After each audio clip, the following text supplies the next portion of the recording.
How's it going, everyone? Thank you for joining Shop Talk Live. My name is Rick Ramirez, also Rick known as Rick's 2 Cents, along with my fellow co-host Steve from Steve Makes Everything. Hi, guys. I got to slow it down because I messed up Skyler's introduction last week. Skyler from Skyler Ewing's Woodworking. Hi, everyone. And Roger from Roger Shop. Howdy, howdy. Looks like we already got some people in the live. Clayton, aloha from Hawaii, everyone. Clayton, it's been a while. Yeah, Clayton, where you been, brother? Where you been? So, Chris from Down Under. He's become a standard. And Kevin said, hello from Tennessee, guys. Working in Toronto today for a couple of days. Hope everyone is well. Yeah, it was probably cool in Toronto today. Yeah. Compared to, were you guys cool today? Yeah, upper 60s here. It wasn't really warm. We were like 80 today, which we had 80, 81. Yeah, we had a rainy, kind of cruddy day today. So yeah, rain is coming here tomorrow. As everyone can see from my background, it's full of boxes. And so I'll answer the question now. No, the CNC's not together yet because I'm still waiting on one part. I kept checking your page to see if you post any, first time using it. I waited too. Yeah, so trust me, people have definitely been pushing at me. Come on, man, come on. I'm like, well, I can't do anything with that of all the parts. So, but yeah, so with Mother's Day and then just planning all this stuff, it's that time of year for Roger and I, right? Owning a farm, so just it's been crazy. But yeah, I thought at least I got the table all together. I got that together. I got the dust collection going, so I just need to slap the CNC together once it arrives.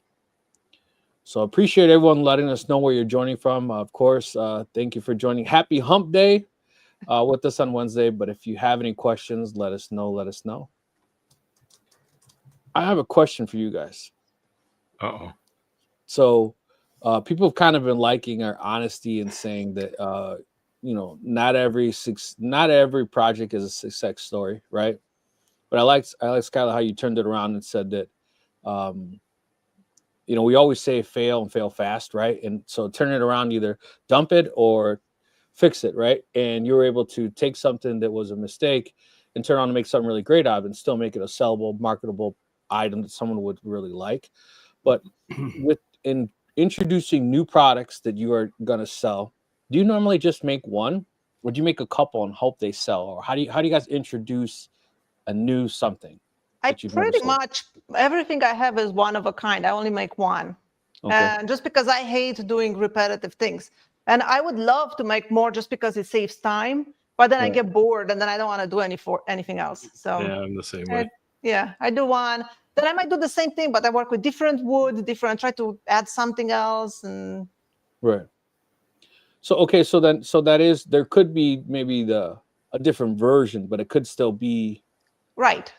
Right. So you would still try to make more than one version of the same thing and kind of. Yes. Like I have tissue boxes, covers, it's like none of them are the same. They're all but different. How many tissue boxes did you make until you were like, maybe I should hold to see if these sell? Or you just all in and just start making a ton of them? I made a whole bunch of them and they didn't really sell in the beginning. And then at Christmas, I went to a craft fair, and at that craft fair, I had with me epoxy boards, cutting boards, boxes. I had with me everything. And I basically sold nothing but napkin tissue box holders. I sold out of all of those. I had to send my husband home to go get more. Nice. And they sold all there. And then they didn't sell again for a while until I started to add inlays to them. So it's like the same tissue box, but now I just bought this decorative border inlay from, online. And I just routed a groove that is 1/4 inch or 3/8 inch. And I put that inlay. And then people love them and bought a whole bunch of them again online. And then they kind of died down again. So. I keep looking at those tissue covers that you make, and it's like, you take a $50-$60 tissue container and you hide a 50-cent box of tissue in it. Yeah. But you know what? I have them in all my tissue boxes in all the rooms because I hate when you take the tissue and you pull it out, and the box comes with it. Yeah. For me, Oh, it's make more no better to mistake. hold I it think they down. look fantastic, but I keep looking at it going, it's like a 50-cent box of tissue. How much can you possibly hate that to cover it up with a piece of art? It's actually, they're great at the craft fairs when I was going and stuff. They were doing okay because they're like cheaper than buying a box or a cutting board. Yeah. So yeah, that's cool. Kevin said, Rick, you can get the I've made rails. some of them in the past, but mine are like done on the laser cut, and they're nowhere near what you do. Yeah. well, I've done some with dovetails, some with finger joints, some just miters. You know, just all the try ones to I've ever vary. seen besides yours have always been 1/4-inch plywood cut on a laser. I've never seen no one actually do woodworking and make them ever. I have one here that I started. Let me show you. Yeah, Kevin said you can get the rails together. That's what Steve was telling me there last week. So, hey, just put it all together and just wait for the stiffy to show up. Yeah. So, yeah, Like, it's not like you're gonna have to take anything apart. I have this one. I started, I don't know, months ago. I just never finished it because I have to cut the top part with the hole. But this one has dovetails. nice. I was gonna ask how come you didn't get more into like intricate joinery? Because there's some crazy joinery out there. Like there's whole books on it, right? I'm not that good at woodworking. Yeah, okay. You're a heck of a lot better than I am. I do dovetails, but I use a dovetail jig to do it. I do too. I use the what is it called? Lay. Okay, mine's Porter cables. Yeah, I have the lay one. I have 2 of them. I don't know. When I feel like doing a dovetail, I go for a walk and keep going until the feeling goes away. Alan said they used to be used on cabinetry a lot, right? For drawers and stuff. Drawers. But I mean, people have kind of looked at it and went, well, yeah, it looks fantastic, but it's not any stronger than just lapping the thing with a bit of glue and nails, right? I think it looks awesome, but I think they do. Well, the reason people were using that. The reason people were using that back in the day was not just so much for decorative, it's because they were using hide glue. So their glue was just not strong, so it wouldn't hold. Yeah. Right. Yeah. So they needed a mechanical fastener. I mean, they definitely look good, and there's certainly an appreciation for when you slide the thing in and it's like a 0 tolerance fit, right? Like it just looks fantastic. But people, and Rick, I think you just said this. People just don't appreciate the effort that's involved. Even if you have a jig, it's still hard, right? Yeah, it can still be sloppy with a jig. Yeah, exactly. Alan said, "Hello from Georgia. I took this week off to learn V-carve. I'll be right behind you, Alan. I thought I would be ahead of this and kind of playing with the software. I've just been so slammed with things. I think I'm going to be learning them at the same time." Gee, sounds like I should create some V-carve videos. Yes, do it. Hello from Milwaukee. Make a course. I'll take it. Just take Andy's course. No, see, that's the problem. Andy's course is a marketing course. Oh, I know. Oh. It's not a tutorial for how to use a CNC. Are you telling me there's not one out there? I haven't really looked. There's one person that I found, and then there's that company now that Xfinity One they partnered with, right? It's there's Two Moose. There's a bunch of them, right? Yeah. Well, when I learned mine, I went to the School of Hard Knocks. Yeah, so did I. Yeah. Yeah. You learn by doing. I mean, you're going to screw stuff up. You're going to break bits, and things are going to fly across the room, but you'll get over it. I've never had anything fly across the room. Oh, I did one. Yeah. Really? Usually, if you break a bit, it just falls down on the table.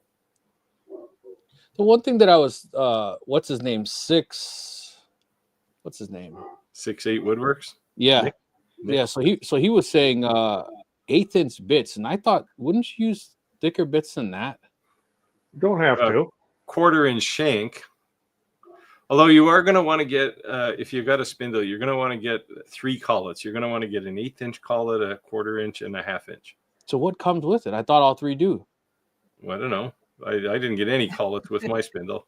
I better look. You can buy them anyway. They're cheap. I thought all 3 came with it.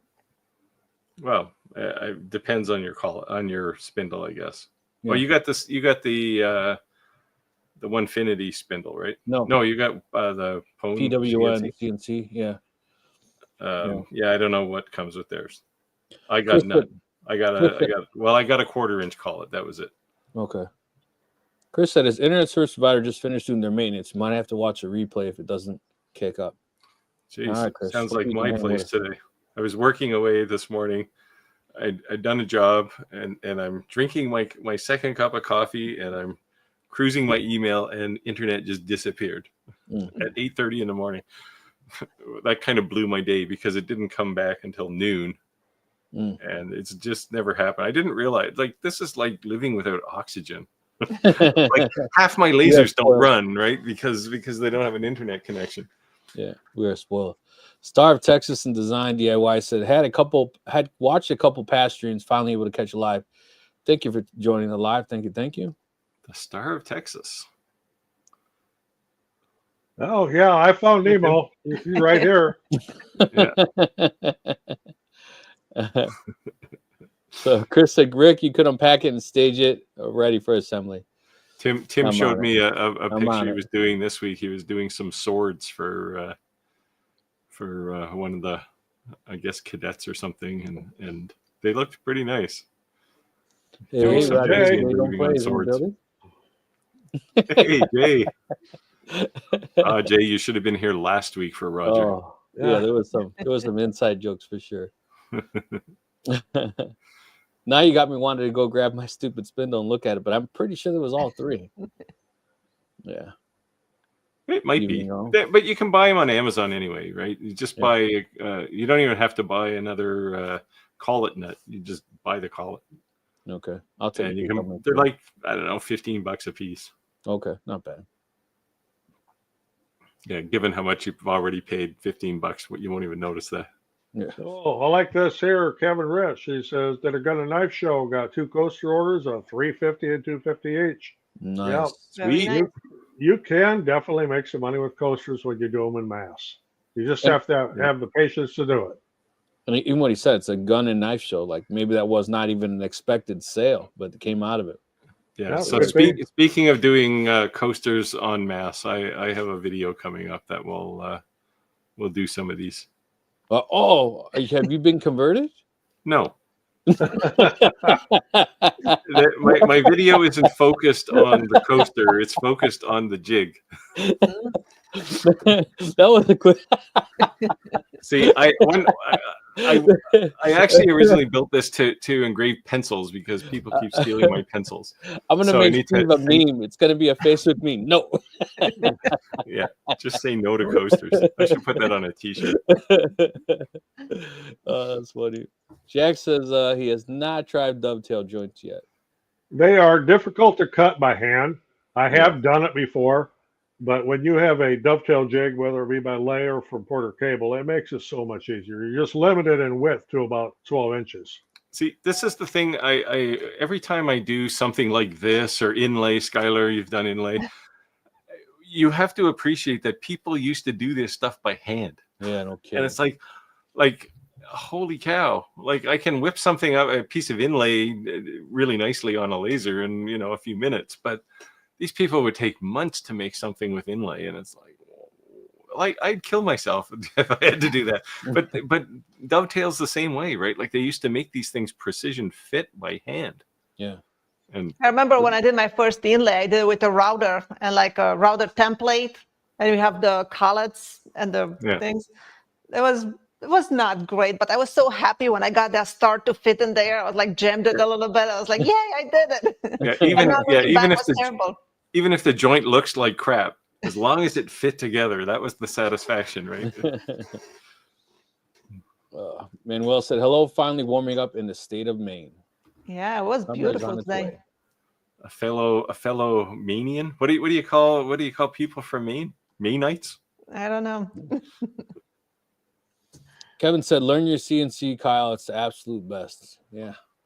So there's gonna be a few of us in here fumbling through this. So yeah. I'll wait to see how you do it, then I'll buy one. I won't call myself an expert, but I actually make more money doing CNC work than laser work. Okay. Here's one for me. Will I be testing the Bamboo Lab H2D 3D printer? I have looked at it. I haven't bought one yet. I am not sponsored by Bamboo Labs. None of the printers I have from Bamboo have been given to me. I bought everything. So no sponsors, no affiliation. I don't even have an affiliate link for them. So yeah, possibly sometime in the future. Maybe you should contact them if you like their machines. I'm sure they would love to send you one. They won't give me an affiliate link or anything because I criticized their tech support once. Well, so what he's really looking for, I'm sorry, what brand is it that you really like, Roger? Oh, you're going to get a Creality? They won't even give me the time of day. Just twist the knife a little more. Yeah, I have hit Creality so hard. They have even sent me apology emails, but I will not give in. You ever get hit with one of those yellow wiffle bats? It just like leaves a red stain. Yeah, they're not as soft as they look. Well, I have never said anything bad about Bamboo Lab. And, you know, per some of the comments I had in my last video, I would love a free Bamboo Lab printer. All of a sudden, Roger's screen goes, he's going to get like the blotchy, like the FBI under investigation. I did a little bit of a criticism of their tech support. One of the printers I got did not work out of the box, and they were not very helpful. Of course, it was during the holidays, so I'll give them a little break for that, you know, with lack of quick replies. It was over Christmas and New Year's, but they, you know, we'll try this and try this and try this, and, you know, we'll buy this and replace it with this, and it never worked. I ended up sending it back, and they did send me another one, and I did get credit for the parts I bought. So I will say they finally did come through, but it took like 8 weeks. Yeah. Andrew Otherwise, says, I'm a Bamboo fan. I love their printers. Yeah, they look like the printer to have for sure. Andrew says, I think VCarve has a series of videos on using the program, and they do. They've got a whole bunch of them. So if you want to really find out, Skyler, well, and Rick, because you're a little even closer to the point of the knife, but they do have a good series of videos, which is, I mean, I'm not going to do videos for how to use VCarve, but there are things about CNCs that are actually useful to know for sure.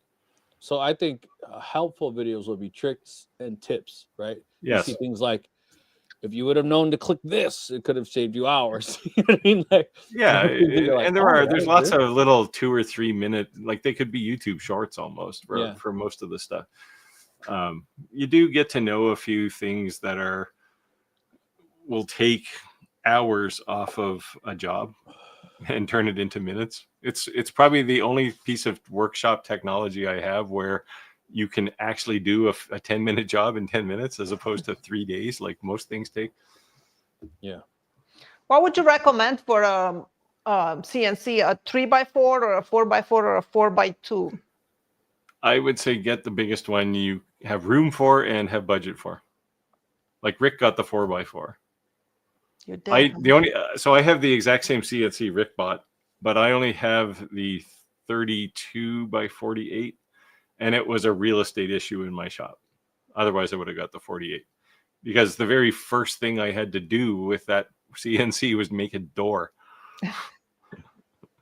which, you know, most of them are 6'8", right? So, or whatever, 6'2".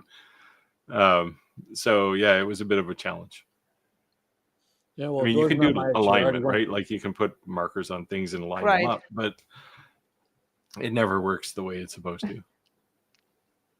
Yeah, well, remember, Steve, I already had that problem with the door. That's why I cut my foundation and put a new door in. Well, yeah, I was making one for a home theater, not to get a big laser down in my basement. South Carolina. I was smart. I bought a house without a basement. Yeah. So Tento said, I made some coasters today with a 3D printer. Yes, you could do that. And here, just happen to have a couple laying right here. Yeah, nice. You can make 3D printed coasters. How long did it take to print one of those? I do them in batches of 8, so it's about 3 hours to do 8 of them. Whoa. On the X1 carbon. It would take longer on the A1. All right, now how long did it take on your Eufy? On a Eufy? Not long. I don't know. If you do 8 of them, probably wouldn't take a whole lot longer than doing one. So it's probably about maybe 5-10 minutes. It's crazy. All right, I think I don't know, Steve or Skyler, which one you want to take this? Have either of you Eufy testers, that would be us, Skyler, tried photos on glass? I have, yeah. Not I did glass too. glass. I've tried acrylic. I did acrylic and glass, and it worked out beautiful with no adhesion material underneath or anything like that. Oh, I actually have one here somewhere. Somebody asked me this week to print like a stained glass window thing, except it was a dog. That's what I did on a glass from a sublimation glass ornament. Yeah, I might actually have a picture of it here. Hang So on. was there any prep work you did to the glass prior to I did printing that? nothing. Peel the paper off and push the go button. Yeah. There you go. And the acrylic, I did that light box. Yeah, it looked awesome. Here, I do have one. Let me share this. Clayton says, "LOL coasters for Steve." Well, when people ask me to do things, I'll do them, but I wouldn't wake up in the morning and go, I think it'd be great to make a coaster. So that's on acrylic. Okay. Very nice. That's cool. Very nice. Yeah. Nice. And the whole point was it's actually got a hole in the top. See, it's like a decoration. Oh, The whole point was to see if you could get, because I actually have a white background on this. Oh, you do? So- I put no white background on mine. Yeah, I did a version of this thing here. Maybe I still have it here. Let me go back a couple. So this one has no white background. Okay. And you can actually kind of see through, like around his neck where it's supposed to be white. You can see my cupboard in the background. Yeah. And my messy shop. Anyway, I did one, and it works really well. That's cool. Yeah, it was I a think that's going to favor work for well somebody. for the holidays with ornaments and, can you Oh imagine yeah, like Christmas stuff. grandma's For sure. ornaments with like grandkids photos on it and all that stuff. Yeah. So anyway, she sent me one of these things with, I think it was a beagle or something, and she said, "Can you print this?" I said, "Well, if you send me one with a Chihuahua, I'll print it and try it out." So looks like you said, Skyler, your videos have helped a lot with their X tool. Thank you. I'm glad it did. Speaking of Xtool, Mainers. did you notice that Laser Map Maker is integrated into XCS now? No. No, Yeah, I it haven't just popped seen up. that. I'll probably put a quick video together to show. So what is that? What does that mean? So Laser Map Maker is the thing for making maps, obviously. And normally you had this separate workflow. So you go make your map and all the layers of it, and then you'd have to take all those SVG files, bring them into your Laser, Lightburn, or XCS, do the cuts and the engraving and glue it all together. So they've eliminated that whole movement process. So from inside XCS, you can just click the little map button and it'll take you over to Laser Map Maker. And, you don't get Laser Map Maker for free. And the big complaint with Laser Map Maker is people don't want to pay $10 a month, basically.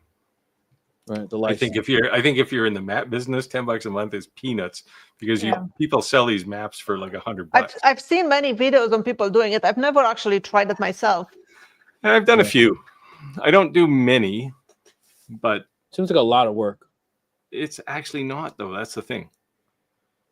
And Yeah, you it's get, just mostly like eliminating, right? You want to delete the things that you don't want on the map. yeah, well, so you pick the layers you want. So you want a water layer, a general earth layer, streets, whatever, and you can have separate layers, and you can cut them individually, and then you glue them together. And I mean, I learned how to glue in kindergarten. I don't know when you learned how to glue, but it's pretty easy. I used to eat I the was in my glue. 30s. I seen them do a lot of people make the ones in the city of Chicago, and the entire every single street name has a name across down the street. Yeah, that's going to be a pretty big map. Yeah. The thing I did just to play around with it this morning, which is what I was doing before my internet disappeared, was they've added topographical mapping support now, So along with GIS? color grading as well. So I just printed a grayscale top map, which I thought was kind of neat. Nice. Jack in the Shot said, I make more money with my CNC, but I do a lot more laser projects. Yeah. I could see that.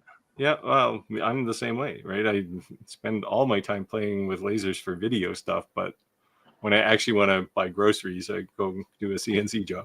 If you guys want to see Roger's smile, just keep typing Creality in the comments below. #Creality. I still do have one Creality 3D printer. It's a Ender 3 V3 SE, and I still do use it, and it works fine. But when I got it, it had problems. It wasn't even assembled right on the electronics from the factory, and I had to literally figure it out myself. I don't think I have any 3D printer in my shop now. I don't have any. I've never had one. I had a Creality and it's gone. The FL Sun is gone. Anytime I was offered one, it was like, I wouldn't buy that, so I'm not going to recommend that. Yeah. the easiest way I found to just get rid of laser stuff and 3D printer stuff that I don't need is just leave it in my shop, and someone will come in and go, hey, I want one of those. Yeah, the Clayton here, the Bamboo Lab A1. Well, two of mine just finished printing. Nice. We're yonder there. V is doing her rounds. Hey, Hi, Hello, V. Skyler. Hello, V. She normally jumps in every single one of us to show some loyal support. Appreciate that, V. Hello, hello. Star of Texas said, need some Father's Day top sellers. Okay, so this is what I'm going to make. I'll give you guys just a bottle opener at the top with a little tiny square box at the bottom, and you put someone's monogram. Like that, and it put catches it in a nice box. No. It's a piece of wood. It's a flat piece of wood. And then the bottom is just a square box, and here's the bottle cap opener. So when you open it up, the bottle cap falls into the box on the bottom. Yeah. And in between the bottle opener and the box is just their monogram for their last name, first name. Yeah, lots of people make like the 6-pack case, and they actually put one of those bottle openers with the catcher on the bottom on the end of it. It'd be a cool Father's Day. I know Since Roger. it's Father's Day, you got to make a coasters, toy. Roger. You sell a lot of coasters on Father's Day? No, but we have something here. I've got them sitting on the table over here. That is one of those things that somebody asked me to make them one, and I made one, and then there are friends like, can you make me one? Can you make me one? Can you make some more? So we have picnic tables, but they're not conventional picnic tables. Oh, the squirrel one? For squirrels. I got two different versions here, and it's as fast as I can make them. These are made out of cedar fence pickets, so I can make 3 of them out of one cedar fence picket, which costs like $4. These are $20 a piece, all day long. And what I've been asked for lately, and I've never made before, is the bat boxes. Everybody keeps asking about the bat boxes. I have made those, and during COVID, I had to take them off of Etsy. I had them on Etsy. I was selling quite a few of them. But so many people were thinking that because of the supposed thing that the coronavirus came from bats, that how can you put that up there, and this and that. So I took them down. I haven't made any bat boxes since. Yeah. Jim said, are leatherette faster or slower than leather? I would say run a material test. Well, it's faster as long as your leatherette is not vinyl. If your leatherette is vinyl, do not cut it on a laser. You'll ruin your laser. Yeah. Or your lungs. Yeah, that too. But either way, it's going to stink. Yeah. Yeah, leatherette, if it has vinyl in it, it'll put off chlorine gas. Horrible. Yeah. Clayton said, Bamboo One Lab A1 never stops running. It's 24/7. Yeah, I keep mine running most of the time. I've got them kind of quiet tonight. The A1's just finished, and the ones behind me here were done a couple hours ago. So it's quiet down here. V said the glass on that is flat. You for sure want to use laminated UV print, but I don't own one, so don't listen to me.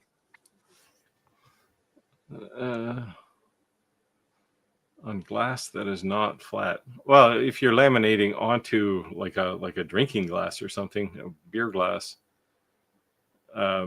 this actually isn't the ink to do it with. You can. So I did a mug. And it looks great, but if you really tried, you could pick the print off of it. But Eufy is making some other inks for this kind of thing. So stay tuned, and then it'll just be printing like anything else. Clack, should I have a 4x4, but I only need the whole bed twice in over a year? A 4x2 would be 99% of the stuff. Yeah.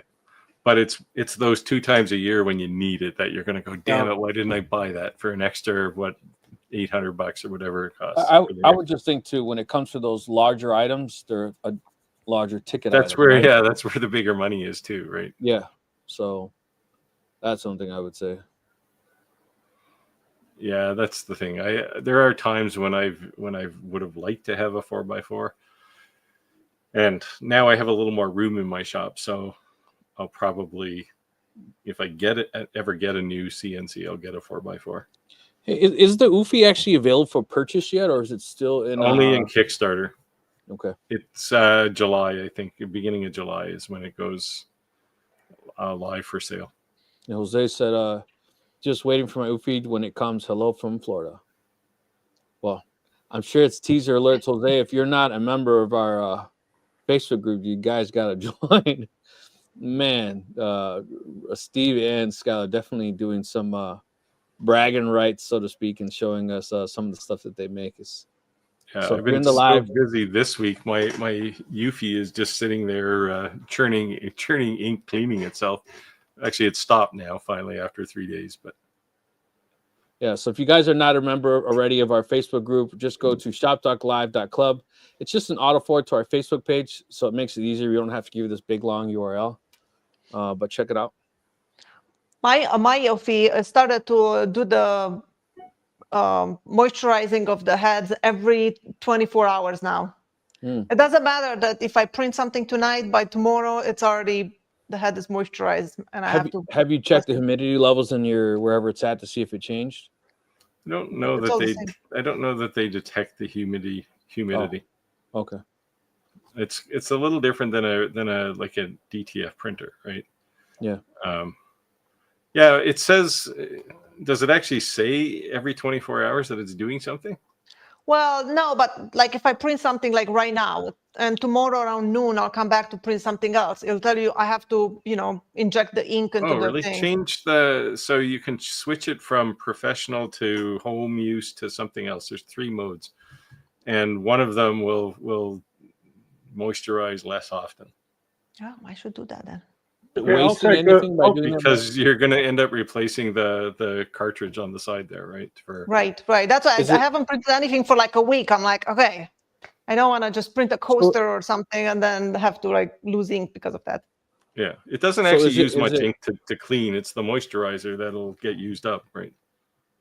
I'll take this one here from this was from Jack in the shop. So I made a table lamp with an old house meter that spins when the lamp is on.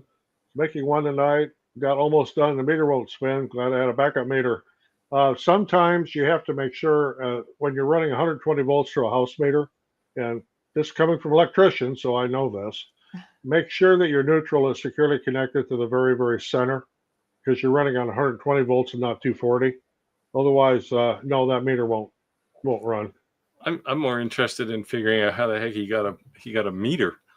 They're easy to get. They're real easy to get. Not here. Well, the reason is because all our meters now are smart meters. They're all digital. They don't have those meters anymore, so they pop up all over the place. Well, I guess they probably have lots of them, lots of the old ones, right? Well, one of the things with the old meters was now you didn't hear this from me, however, if you would put that meter in upside down, it would run backwards. So there were people that the locks they used to have on the meter sockets were not like really secure. And if you had an ice pick, you could open them. So you could take your meter out, flip it over, and run it upside down for half the month. You just had to know when your meter reader was coming. And then flip it back over, and you'd only pay for half your bill or less. So you didn't hear that from me. Gee, and I put a solar array on my roof to do the same thing. Yeah. Here Chris says a problem with Bamboo Labs is A1, you don't really get to learn troubleshooting print problems. I don't miss that a bit. One of the nice things about Bamboo Labs is, especially if you're using their filament, everything is set up for you already. It's just literally flawless. Hey, there's Rich from Louisiana Hobby Guy. Howdy, Rich. Hello. Hey, Rich. All right, Steve or Skyler, want to take this? You can do this one, Skyler. All right, let's see. Could a laser cut a beer bottle shape and print? like a beer I don't bottle know what shaped the blank, Modelo I is. assume. It's Modelo Modelo is, is a Mexican beer. It's Oh. yeah. And I don't have one tonight. I'm drinking the hydrogen monoxide tonight. So So Yeah, I'm one of sure you the can do it then. you There's can no do reason this. to not So do it. one of the cool things I've seen is people taking tumblers and they're doing a full wraparound of like Duracell batteries and all kinds of stuff, right? Somebody did a like STP oil can, looks like an oil can with oil running down the side, but it's actually UV printed. There's going to be a huge business for that kind of stuff, I think. Like Yeah. it's You're possibly sure going to people drinking beer now, but we have Diet Coke wraparound. yeah, and with cheap UV printers hitting the market, it's going to put a big dent in laser engraved tumblers, I think. I think the printers are gonna take over the laser, most of it. As long as you don't have to cut anything. Right. this is Modelo. You All gotta right, say it right. got it. Modelo I think time. Rick was Except drinking that too, but in a except this- can, right? Yeah, This one's empty. Yeah, this is Modelo. that's Modelo Special, and this is Modelo flavors. I got the mango. That's not Yeah. real beer, man. Oh, That's Chelada. Yeah. So yeah, you could certainly do this, and you know this plays to my argument that you can't just have one tool in your shop, right? Right. The only thing I would say is that whenever you're using trademark logos, be careful. Yeah, you can't sell them. Well, be careful even displaying them. Well, if you're using it for yourself, you're giving it for gifts, you can do it. Yeah, but if they it's still personal come use, after you. you won't run into any problems. But, They can still come after you though, but just be careful. yeah, so you just say, "Well, go away." You know, call my lawyer. I'm not selling them. Just call Steve's lawyer. Don't worry about it. He'll take care of it. Hey, well, I did have my lawyer save me from the Los Angeles Times at one point. Well, really? So do you For care to some share? reason, they wanted to sue me. Oh. All right, we got another UV question. You guys want to take this one? How is the UV printer's learning curve? And what design program? So the learning curve for a UFI is pretty much non-existent. And in part because the software they include is their own UFI Make Studio. It works a lot like, it reminds me a lot of Xtool XCS actually. Like it clearly they stole the same graphics or whatever because they're very similar in appearance. But basically you capture your workspace, which has whatever you're trying to print on it, and then drop a graphic on and push the print button. So what was really the not whole a idea lot of like a settings. flat object making it three-dimensional? It can do that, right? I'm not Yeah. mistaken. Yeah. Yeah, that's just a slider basically. Just saying, I want texture, and then how much texture, how much you want it to be right? like- 1 like this millimeter, 2 one. millimeters. I did this little koi pond one. Somebody asked me if I could do it, and I did cool. 2 of them, one for them and one for me. And the koi is actually kind of sticking out a bit. That takes seconds, right? I mean, so Skyler did a bunch of really cool ones. I put this on my phone. It's not 3D though; it's just flat. I like that. I must watch that movie. Oh, at that least with the twice a eyes, week. that would be great as a 3D. Or at least twice a week I watch that movie because of my son. There we go. Yeah. Yeah, that's the best thing about kids. You can watch all the old cartoons again. I already said I meant actual photos of people like with UFI on glass, like a light box with an actual photo. Yeah. Yep. Yeah, it doesn't matter if it's a person or anything else. You can print it. So it can be realistic colors. It doesn't have to be like cartoonistic type. It could be a photo that you took with your Nikon camera. Yeah. So in my review video, I showed a picture of our 2 dogs. And again, maybe I have a photo of it here. I do not. Oh, yes, I do. This one, and actually, a lot of people have shown these, but let me share this one. UFI's the hot topic of the night. Well, so that was, Oh, that's I on took tile. that photo. It was a photo I shot, and it's on canvas. Oh, canvas. And I didn't do anything. I could have touched up the photo a little. It's a little on the yellow side, but the original was that color. But just printed it on there. Yep. Drop I the photo printed on. on canvas. I printed a photo of my daughter. It was perfect. The colors were true. Everything looked nice. Yeah, Nice. and I actually showed this photo, this painting, in my review video. Nice. Let me All right, so stop sharing good now. evening, all. Happy Wednesday. Happy hump day. Happy hump day, everybody. Happy Wednesday. Yeah. We're almost to Friday, guys. We're almost to Friday. So, Well, when you're retired, every day is Saturday. So Yeah, that's what I say. you Yeah. know, Roger, I took a week off after I took that cert, and I just worked on my property. And I says, if this is what retirement's going to be like, I want to sell my house. you will be busier after you retire than before you retired. Believe me. Man, I was bringing out one piece of John Deere equipment, bringing out another piece of equipment. I look like a John Deere in a steel commercial. Hey, I'm with John Deere. I'm actually in the queue. Oh, My you're in the tractor queue, isn't right? here yet. It was supposed to be here last week, and I checked on a Friday, and he says, "Well, you're in the queue." I says, "That resembles a remark we made on a live stream a few weeks ago with the guy being in the queue for his CNC." It took me a year to get my John Deere, just so you know. Hopefully that's not the case for you. Jeez, glad I drive a Kubota. I have a Yeah, Kubota too. Yeah, But you gotta love the Bamboo A1. They're good printers. My Kubota is smaller than my John Deere, so I use it to till and do things in my garden because it's easier to turn. Yeah. So, Yeah, my Kubota is like a big lawn tractor. Yeah. It's the BX series. yeah, both of mine are diesel, but just the Yeah, the that's Kubota's all smaller. Kubota makes, right? Yeah. Yeah. Louisiana, like I said, love all my bamboo products. Yep. I have no complaints on them. West Virginia. Hello, Dennis from West Virginia. Printers will never replace lasers. You know, it's like when the what's the name of it? The vinyl plotter, the little one that came out that everyone had at their house. What's that? What was that called? The Cricket. vinyl Cricket. When the Cricket came out, Yeah. right? I got I one was sitting like, right there. oh, It's not. Never It worked hasn't been plugged in for about 6 months. that was like, oh my God, everyone was all freaked out. And then, and then it just kind of, I'm not saying people still don't use it, but it was like a huge phase, right? Like a huge fad, right? It was definitely like a big wave that they made. Yeah, I partially agree with Rich here because at the end of the day, use the right tool for the job. So don't use a Eufy printer because you don't want to use a laser, right? Or you don't have a laser. My father would always tell me, don't use a wrench for a hammer.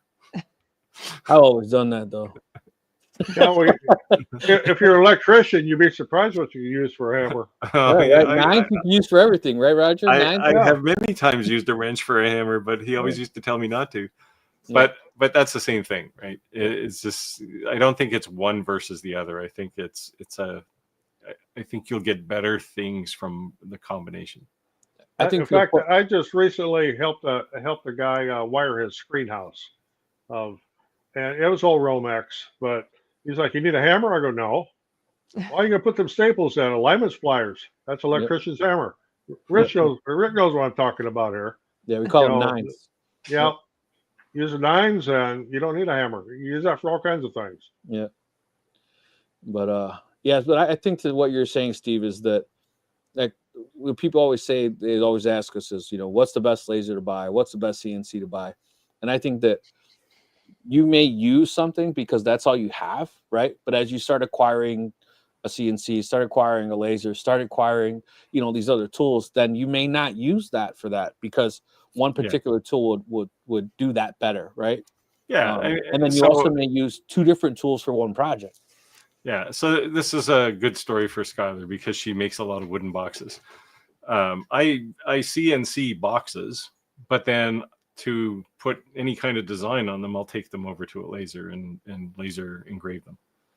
In part because it's faster, right? You don't have to set anything up and you can just plug it down and it takes 5 minutes, right? Especially if it's like an intricate detailed thing. CNCs will be slow if you're trying to use an 1/8-inch bit to V-carve something. Tim says with the printer, you can print in color. Well, Tim, you are going to have to come to my place and buy me a beer.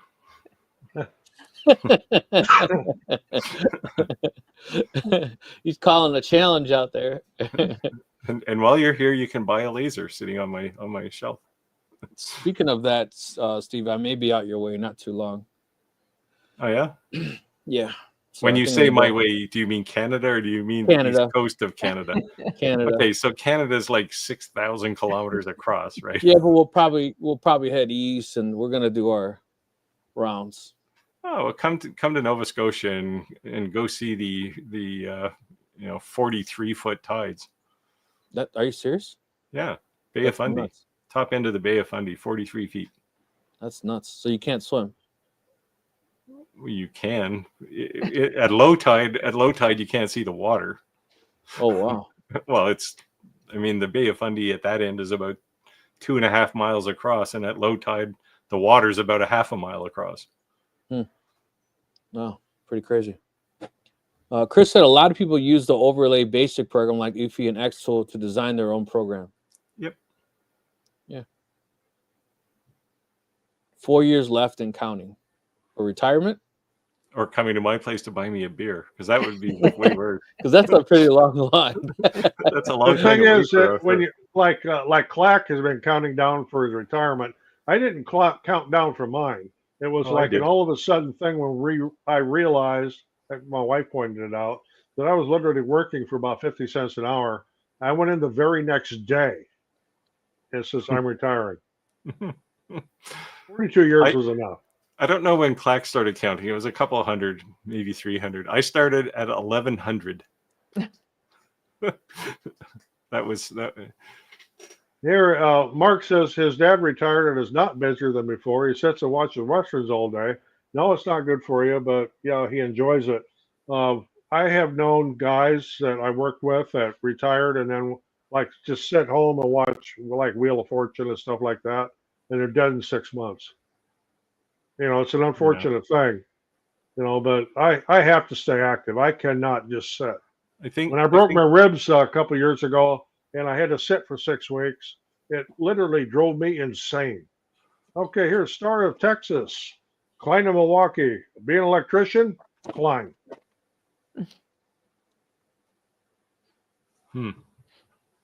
I guess I'm cheap. I would have picked Milwaukee. Yeah, Klein's a little more pricier, but Yeah. Klein tools all through my career. It was Klein tools. Yeah, there you go. A pair of $10,000 Kleins. Yeah. These are 10,000. Man, you can't really. Are tell. they like beryllium copper or something? Like what makes them No, so expensive? these are fallen lineman pliers. So the reason they cost so much money, they don't cost 10 grand, but they're actually a lot more money than the regular Kleins because it's a grant. And if you die and you can't afford a funeral or you need expenses, you turn them in and Klein gives you your money. But if you don't need the money, you're not supposed to take it. Make sense? Yep. I know all about that. Yep. So when guys see you and they have these, they recognize right away what these two are because normally the whites are glow in the darks, but the doubles they already know. And you can't see the picture's horrible. And I use these, right? And that was other guys telling me, dude, you shouldn't use them, bro. You should hang them on your wall. I'm like, what the hell? That's retarded. No. No, I'm going to use them. So you can see I have used them as a hammer, right? Yep, absolutely. And They're just as they the say, spirit of the tool, right? Yeah. So all this from here up is like the American flag. You can't really see it. And here is alignment. But yeah, but they're. And the rule is when you're using it for a hammer, do not knock the lineman off the pole. It's the other side of the pliers as a hammer. Yeah. I would think not knocking the lineman off the pole would be good whether you're hammering or not. But yeah. So when someone see them, like, yeah, those are my $10,000 nines.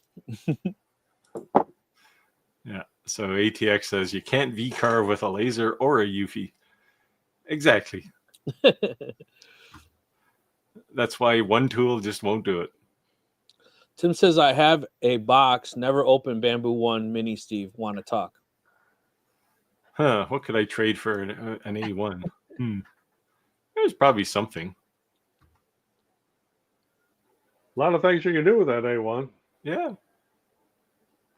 I mean, I got a couple in storage, not A1s. I got a couple of 3D printers in storage, but Clark said he started at 365 days to count. Yeah, down. I started year. at one day. I just went in the next day. I says, "Here is my notice." Did you Write give it him up? a 2-week notice?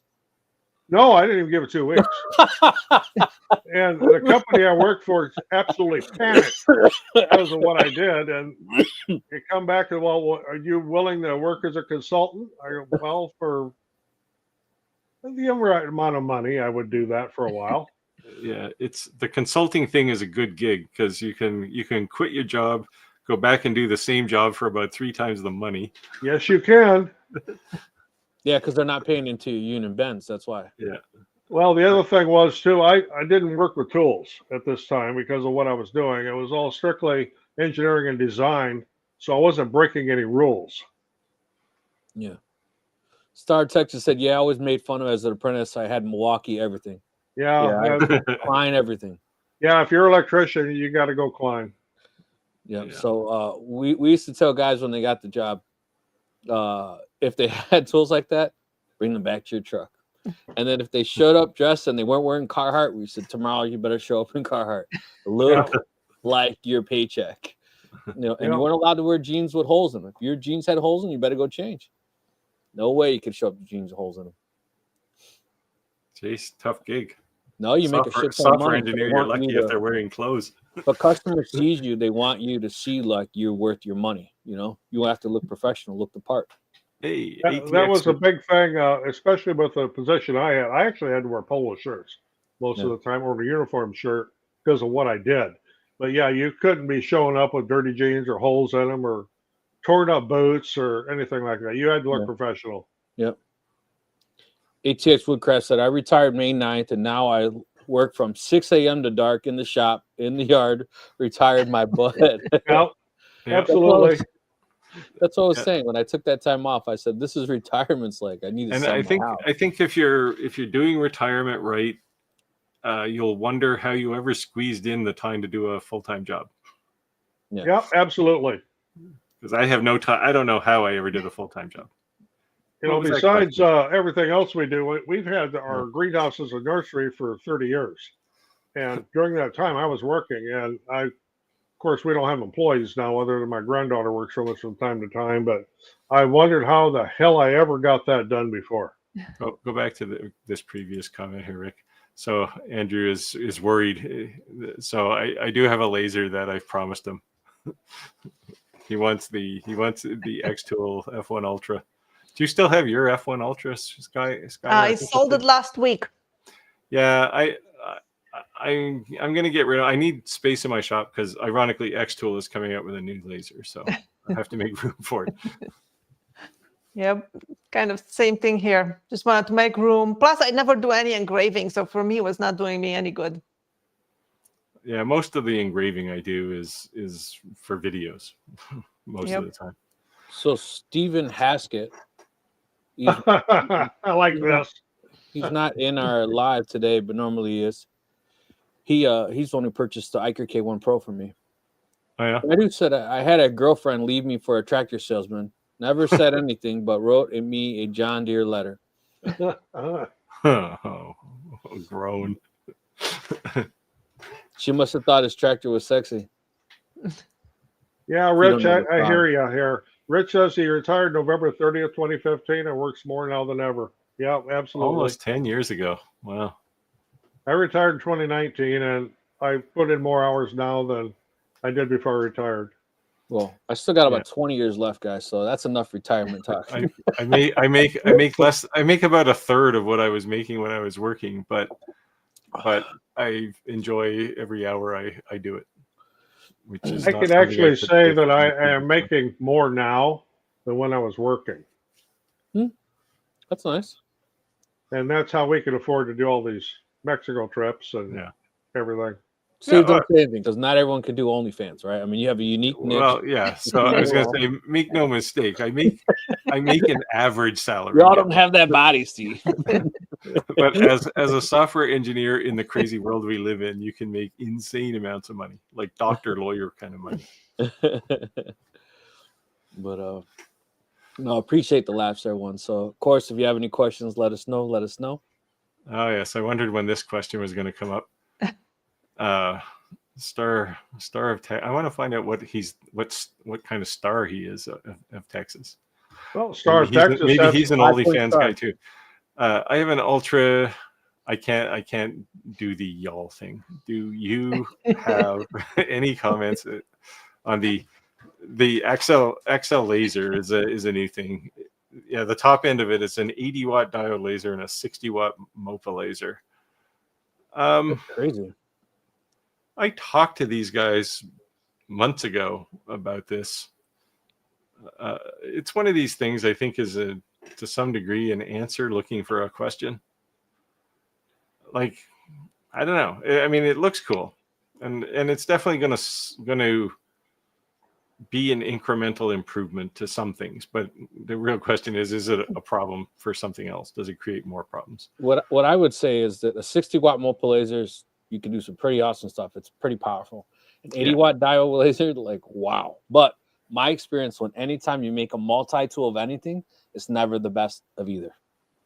And I'm not saying bad about the brands. I'm just saying in general, whenever I bought a tool, when I bought anything that's a multi, it's never been as good as if I just bought that one particular tool, not one particular. Yeah, well, yeah. I mean, certainly if you're in the business, like if you're in a business, so you want tools that are making money, then the last thing you want is one tool that can only work half the time on projects, right? Like this tool is either doing fiber work or doing diode laser work, and yeah, it might be a combination of both in one thing, but while it's doing one of those, it can't be a laser doing a project on something else. And to the point, what Steve's saying is they're both high enough for the lasers that you'd probably want to use them both, right? I mean, it's not like one's a 1 watt, 1.2 watt IR, and the other's 20. I mean, how often you can use a 1.2 watt versus 20? A 60 watt diode, that's pretty powerful. I mean, you're getting up there competing with the CO2. I'm sorry, 80 watt diodes, like comparing with a CO2. Yeah, they do have a bunch of different configurations. I think from 20 watt diode all the way up. In fact, 20. And is that like a gantry style laser where you have to actually change the module? No, you don't have to change anything. Oh. Like they actually have on the gantry, they have the galvo fiber laser. So it can get to a point, and then it can do some fiber galvo stuff, and then it can move somewhere else. Seems pretty wild. It's I don't know. It's not going to be cheap though. That's the thing. Like you could buy a separate.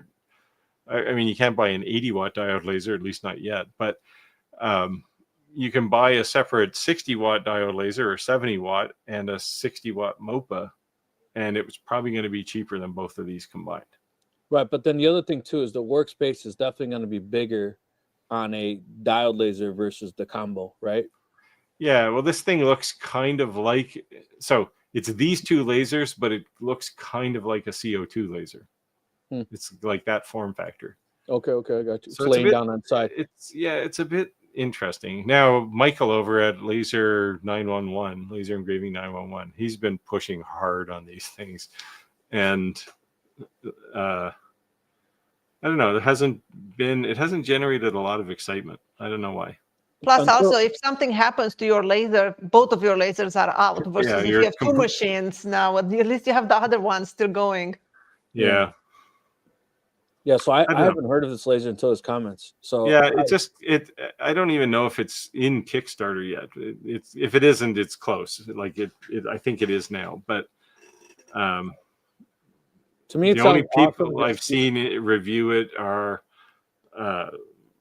Michael from Laser Engraver 911, and I think Brandon over at Make or Break is also looking at it. Both are pretty hardcore salespeople, though. Yes. Yeah, I would say it sounds awesome, but sometimes there's old saying some things may be too good to be true, right? Yeah. So not going to be flawless. I'm a little skeptical of this one. It might be great. I don't know, but sounds crazy. Sounds crazy, but it's we last week we were talking about 70 watts being too powerful, and we thought the war was over. Now here you go with 80 watts. I think the thing to realize here is that you're not going to get any fine engraving with an 80 watt laser. Now that beam's got to be pretty big.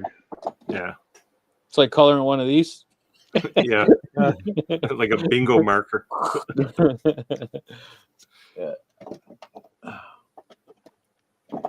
So it was asked earlier in the live, what are some Father's Day's ideas you guys think would be easy sellers? So if anyone has any comments, suggestions, leave them in the comments below.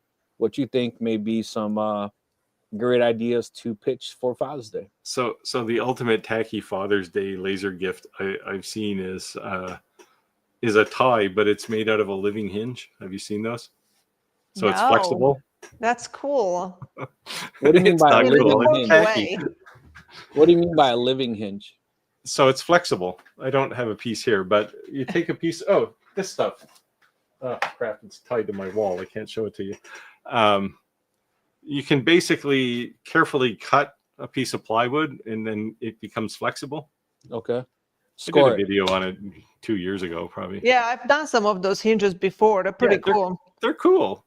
I've saw something online. I'm just going to show. I took a screenshot of it just to keep it for reference. But a really cool idea for Father's Day.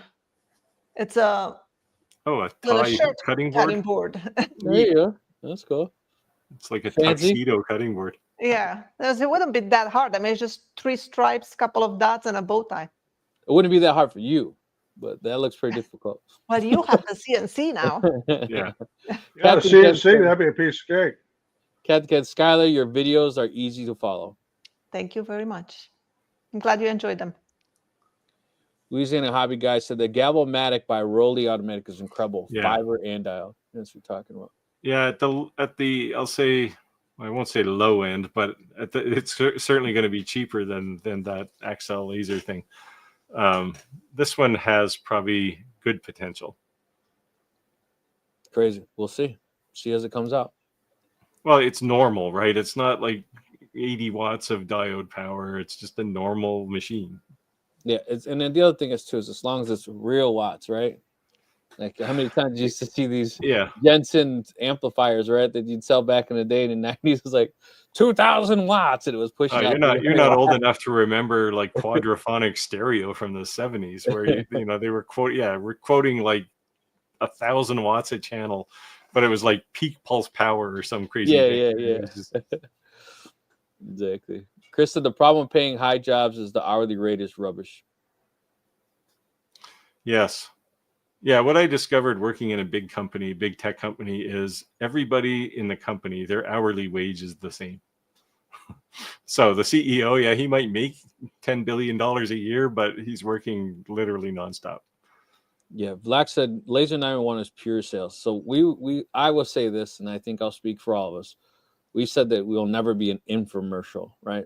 Yeah. Now keep in mind that when we're creating these videos, nothing's free. Even this live, this is like $1,200 a year just for us to even do this. So when we do drop affiliate links to do like that, we do appreciate that because it's not free to do these things, but we don't mislead anyone in any sort of way. I did a video this week because I had a couple of people drop comments in about, oh, you get free stuff. Yeah, it ain't free. Right. I actually, and I mean, I think Skyler is the same way. I actually prefer not to do too many reviews because they take 3 times as long to do as a project video. Yeah, we were talking before this live how I turned down so many people. I'm like, I don't want to do all these reviews. I'm like, I don't want my channel to be just about laser reviews. That's not why I started this. I just want to do woodworking. I want to have time to do the things that I love doing. Yeah. It's like those take time. Every video takes weeks of testing and back and forward and technical support. Well, yeah, I mean, I always will do some because I have this, one of the sort of pillars of my channel is like workshop tech, right? And really to kind of show people what's coming. But you look at what's happening in the laser business now, and it's actually like they're all the same. Like, and Rick mentioned, people will always say, which laser is better, this one or this one, and you look at them and go, they're the same. They're the same. Yeah. I told myself I will only review lasers that I actually want for myself in the shop. Yeah, And well, then that's kind of where I'm getting to, right? Only review things that you would actually buy. Yep. So something that's come up lately, and I know we've all been hit with them here, is they want me to review these, like what I call a mini laser. So it's like Yeah. 3.5 watts, and it's got a really small work area, and it's like, no, I'm not even going to bother with it. Yeah, so I did the Pixie not that long ago. Only because it had the one cool factor it had was you could do things without being connected to a computer. So if you were doing like a craft show, a craft market, you could load up all your designs on your laser, and then you could just take your laser by itself, right, and just do personalization live without any computer. That was the only cool thing I saw about it. But it seems to be this weird trend now where they're trying to, yesterday they were trying to sell you a 70-watt laser. Today they're trying to sell you a 3-watt laser. So Roger, since you brought it up, it appears like the influences circle small, right? We all know each other. It appears like our inner circle, so to speak, all said, want. Yeah. So they're coming back to me and now trying to do this. And I just said, I still don't know if I want to do it. Well, one of the companies I replied to, I won't say which one it was, but I said, I do not, no, it wasn't Creality. I do not see a market for this. I just don't see it going anywhere. It's an open frame laser. It's not like something you take to a craft show and have it right out in front of people, because you'd have to have glasses on. I mean, it's just not, I just don't see the market for it, especially with that low of a power and that small of a work area. It's just, it's a $200 laser, but you can get a lot bigger laser than that for $200. I was just thinking maybe I'd do the review if they give me like 5 and we can just flat out give them away. But then I'm thinking, like, does anybody even really want them? They're so small. Yeah. Plus, I know Steve loves making coasters, so I thought it could be a coaster. Well, this Pixie, if you want to make one coaster at a time, it's a great laser. That's what I'm saying. Yeah. Say with me, if I want to make a coasters, I'm doing 8 or 12 at a time. It's a good laser, but it's like having me ask me to review something like that is kind of silly, because I do commercial stuff all the time, like B2B. Those are very nice if they were geared towards beginner YouTubers, and that's how I kind of pitched that one. Right. But you look at Andy, right? Andy's number, like, second most viewed video on his channel was the $99 laser. Yeah, but he spent most of that time telling you why not to buy it. Right? So we have a question that says French cleats or shelves? I do a lot of French cleats because I'm by myself. For example, all the cabinets in my shop, all the wall cabinets are hung on French cleats because I had to do it by myself. I had nobody there to help me. I love French cleats, but I don't actually have any in my shop. Yeah, I have shelves. Like lots of shelves. But you can do a shelf on a French cleat too, right? It doesn't. Yeah. Dennis said, "Can I safely cut a puzzle on my CNC equipped with a 20-watt laser?" I don't see why not, as long as you're not trying to cut a 2x4 or something. Yeah, as long as you're not trying to cut the puzzle with your CNC. Well, I would assume since you're cutting a puzzle, it's 1/4 inch. Probably, and that shouldn't be a problem. Yeah. 20-watt 1/4 inch plywood on a 20-watt would be, you won't get nice edges. It'd probably be a little brown, but they'll cut through. Yeah. Well, if you're going to mount a photo on it after, although then you have to cut it again. The Adamstack Craft is 20 watts and it cuts through 1/4 inch plywood like nothing. Yeah, they've done some beam shaping in some of the newer lasers, right? Yeah. Beams used to be, you got four little diodes in there, then you got 4 distinct bars in the output beam. They don't have that anymore. So it's 20 watts, but the beam size is smaller. So then it's just I don't think it's going to be ridiculous demand, but yeah. Clack's got it right here.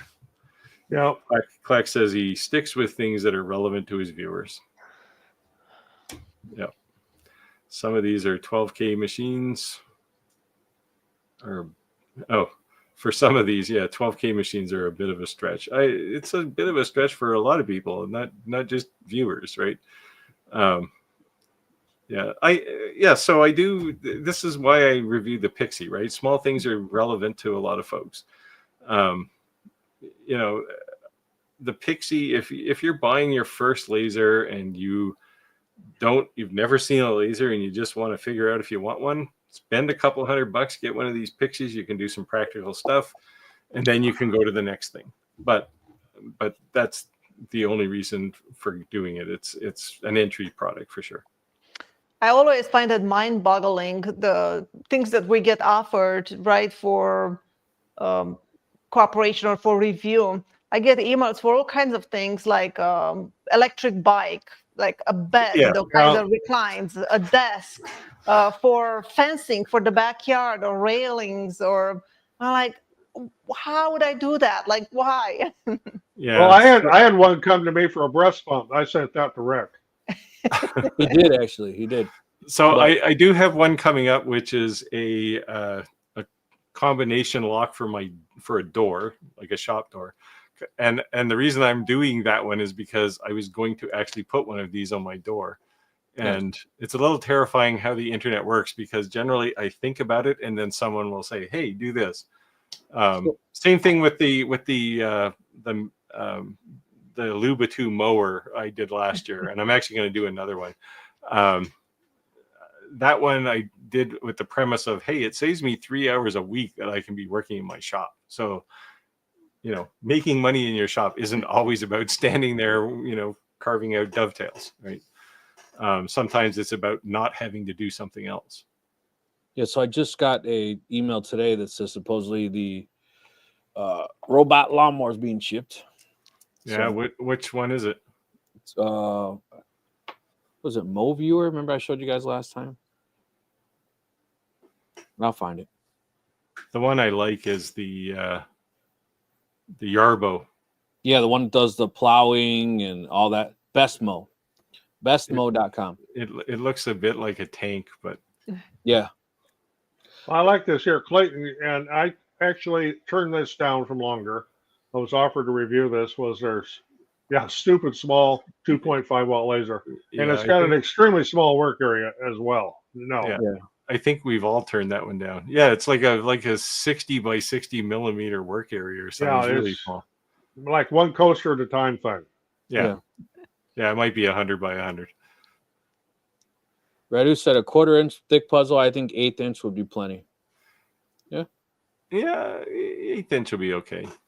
The only reason I would say 1/4 versus 1/8 is because I think I'm worried about the edges. Well, if you're making puzzles for children, 1/4 inch puzzles are good because you can make those really big meaty pieces, right? Yeah. But if it's a puzzle for you know, I'll say adults, but we're all children at heart. 1/8 inch is probably fine. But then if you print a picture with your UV laser, that hardens it and makes it a little bit thicker too. The other thing is, if you're using 1/4 inch or 1/8 inch, you could also laminate it. And if you laminate it, you could sublimate over it. And then, you know. Yeah. Have you tried, Skyler, by the way, have you tried doing UV print and then laser, like UV printing a sheet of plywood and then laser cutting it? You know, I did not. I actually printed one and I was about to cut it, and then I don't know where I put it. But I'm thinking it should work because WeCreate, they just send me a whole bunch of plywoods that are UV printed with like textures. They sent me a bunch of that, like I don't know, a year ago, and it's all like weird flowery things. Yeah, I know. I didn't even. It's all sitting in the bottom of my material cabinet. Yeah, did we all get this package? Yes, probably. I got it too. So, and it's just sitting in the shop. It's probably good for making earrings or something. I don't know. I usually, a buddy of mine has a really young granddaughter, and that's usually hey, here, give one of these to your granddaughter.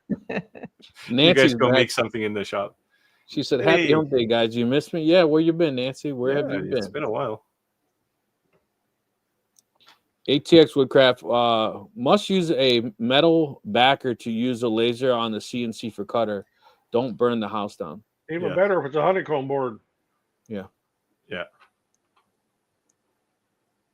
So quite a Yeah. people in the live right now. I would say, I don't mean to sound like a broken record, but if you are not a member of our Facebook group, please join and please grow in it. We are actually, I think, like 20 members away. I'm like, I think 500. Let me check. 500. Yeah, we're getting close. Let's see, 480 members. Yeah, so definitely appreciate if you guys join. Subscribe to all those channels you see scrolling by there too. Yep, absolutely. And it's Shop Talk Lives group. So in other words, if you own a business, if you're a fellow YouTuber, we don't care. It's post. It's not a competitive. Yeah, we get a lot of Rich and Clack are on here tonight. We get a lot of YouTubers on too. Yeah, which is cool. Yeah, absolutely. Go look at their channels too. I certainly do. Let's see. Where'd we leave off? Nancy said she was sick. Well, glad You to missed hear it. that. She got the CO2 working. Nancy like went from like nothing to like a whole lot of stuff and then disappear. That's the drug that is laser cutters, right? Laser engraving. Hey y'all.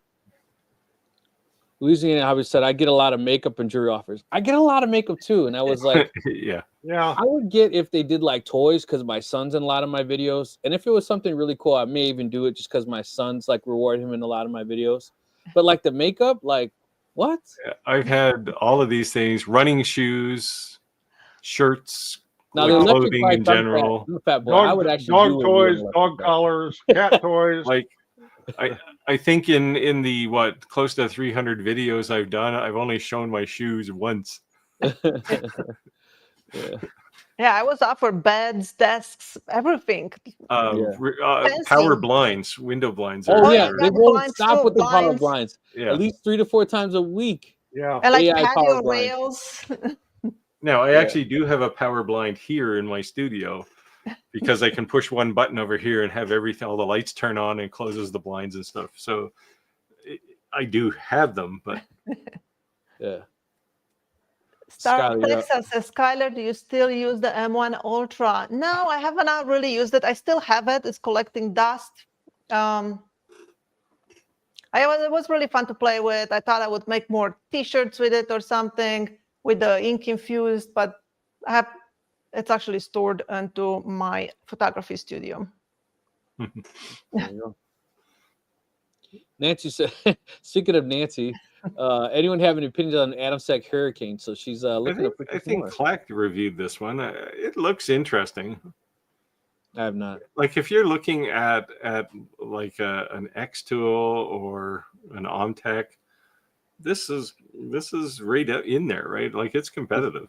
Is that the 55-watt CO2 laser? Yeah, it's designed to compete head to head with the X-Tool P2S. Yeah. Yeah. Except it's about, I don't know, $1,500 cheaper. Don't get the Monport though. They have the worst customer service.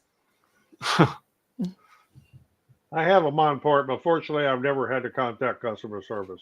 Well, I have a friend. He bought the CO2 laser like 4 months ago now, and has not worked out of the box. He still did not fix it. It's not working, and he actually bought the X-Tool P2S just like a week ago because he's like, I can't make this thing work, and I have orders, and I need to cut templates. And yeah, my first Monport K40 was a dud. And they finally couldn't figure it out, so they sent me a second one. And then they told me mail them the first one back, and I said, "Okay, well, where's the return authorization label?"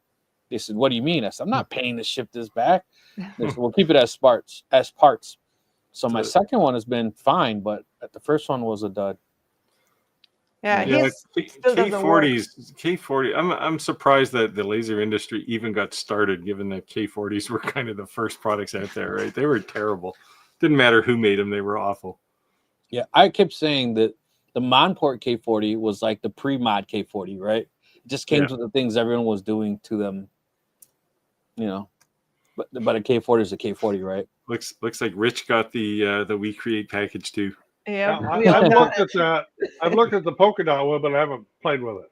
I have not Polka peeled the plastic off of mine. It's still in the stack. I just got it out of the box.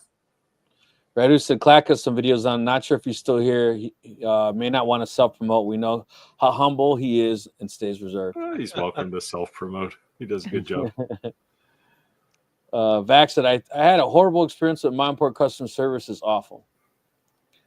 They So recently gave us some, what is that, spray? Spray. Yeah. Have you guys tried it yet? I haven't, to be honest. I didn't bother getting any. I don't do any metal engraving on a CO2. So if Monport is, if they're worse to customers than they are to content creators, they got to be pretty bad. Yeah, that's crazy. Madra said, I have a crosshair when I move my mouse in Lightburn. Is a way to get rid of it. I'm very new. Oh, there's a setting for it. It's in the preferences. You can change the. All right, Louisiana hobby guys in the building. Yeah, Rich is here. Do you have an answer to this? You Yeah, probably Rich know. ought to be able to answer that one. I don't have that when I use mine, but I've never looked at changing. Yeah, you can change the. I know you can change it in preferences. I just don't know Yeah. it from the top of my head. I don't really use Livestream. Yeah. We'll get back to you. We'll be back. Yeah, I'm sure Rich has it memorized by now. Louisiana hobby guy said the K40 was invented for stamps, PC boards, hence the small clamp. Yeah. Conport. Oh, Yeah, wow. I think the K40 evolved before people even knew what lasers were useful for, right? Yeah. And it just people pushed the market and they just couldn't keep up with the K40s. Wow, look at this. Jim said, Monport customer service is so bad, Discover card refunded my full purchase. So, yeah, they rubbed a few people the wrong way. Wow. And it's what's crazy is that it doesn't matter how big of an ad campaign you can have on, Google or Facebook. These Facebook groups are powerful. Yeah. So if you Yeah, rub word a of person the mouth, wrong the way, most and powerful. they make their opinion on something, But- it can really hurt you. When I did the I don't do bad reviews video, this is one of the reasons you've never seen a Monport on my channel, is because I had such a miserable time just trying to get them to set up to let me look at one, that I just said, screw this. And it's like, you guys are too much trouble. I was back and forth with them too a little bit, and then they kind of ghosted me. I was like, So when they approached me on the K40, I wanted a fiber laser. And they said, well, do the K40, and then you can do the fiber laser. So I did the K40, and I was like, where's the fiber laser? And they just dragged for like 11 months. And then I was just like, you're wasting my time. Yeah, they started that when I was talking to them too. Well, look at one of our CO2 lasers first. It's like, no. If what I have is a demand from people who watch my channel to talk about fiber lasers, and that's what I want to talk about. And that's how I ended up striking up a bit of a relationship with ComMarker. HX Woodcraft said, to be clear, they don't pay me. I just they're actually respectable. And HX Woodcraft said, just fired the Monport 65 Pro. It's a mean machine. I used to cut the protective laser window for the Atom Stack 40 Max. So far, so good. Yeah, I mean, conceptually, they're good. They're good lasers, but we all live and die by support these days, right? And if their support is terrible, then the laser is only going to be as good as that if you ever run into problems, right? If you're, we'll say a hacker, or, you're handy with things, you understand lasers, you're going to be fine. The other flip side of that coin too, though, Steve, is that sometimes the support can be horrible, but they have a great, huge following. So you don't get help from the manufacturer, you get help from other users. Yeah, and I would say for any laser manufacturer, if you see a lot of Facebook groups, that's a good thing, not a bad thing. Yeah, I mean, that's if it is bad, you'll know right away. But and that's kind of ComMarker too, right? Like, it's not that their support is horrible; they just don't have enough people to support all the lasers they've sold. So anytime I have somebody ping me to say, "Hey, I've got a problem with a ComMarker laser," my inevitable answer is go sign up to one of their Facebook groups, because you're going to find, first of all, the support people hang out there, but people who've had whatever laser you have, they've had it for months and they've understood all the problems. Rich said, I heard my name come up, but I didn't hear the question. Let me find the question. It was about changing the crosshair in Lightburn to something an arrow or something. Yeah. I'm trying to find the question. Oh, here you go. Here you go, Rich. I have a crosshair when I move my mouse in Lightburn. There's a way to get rid of it. I'm very new. If you know the answer, we'd appreciate it.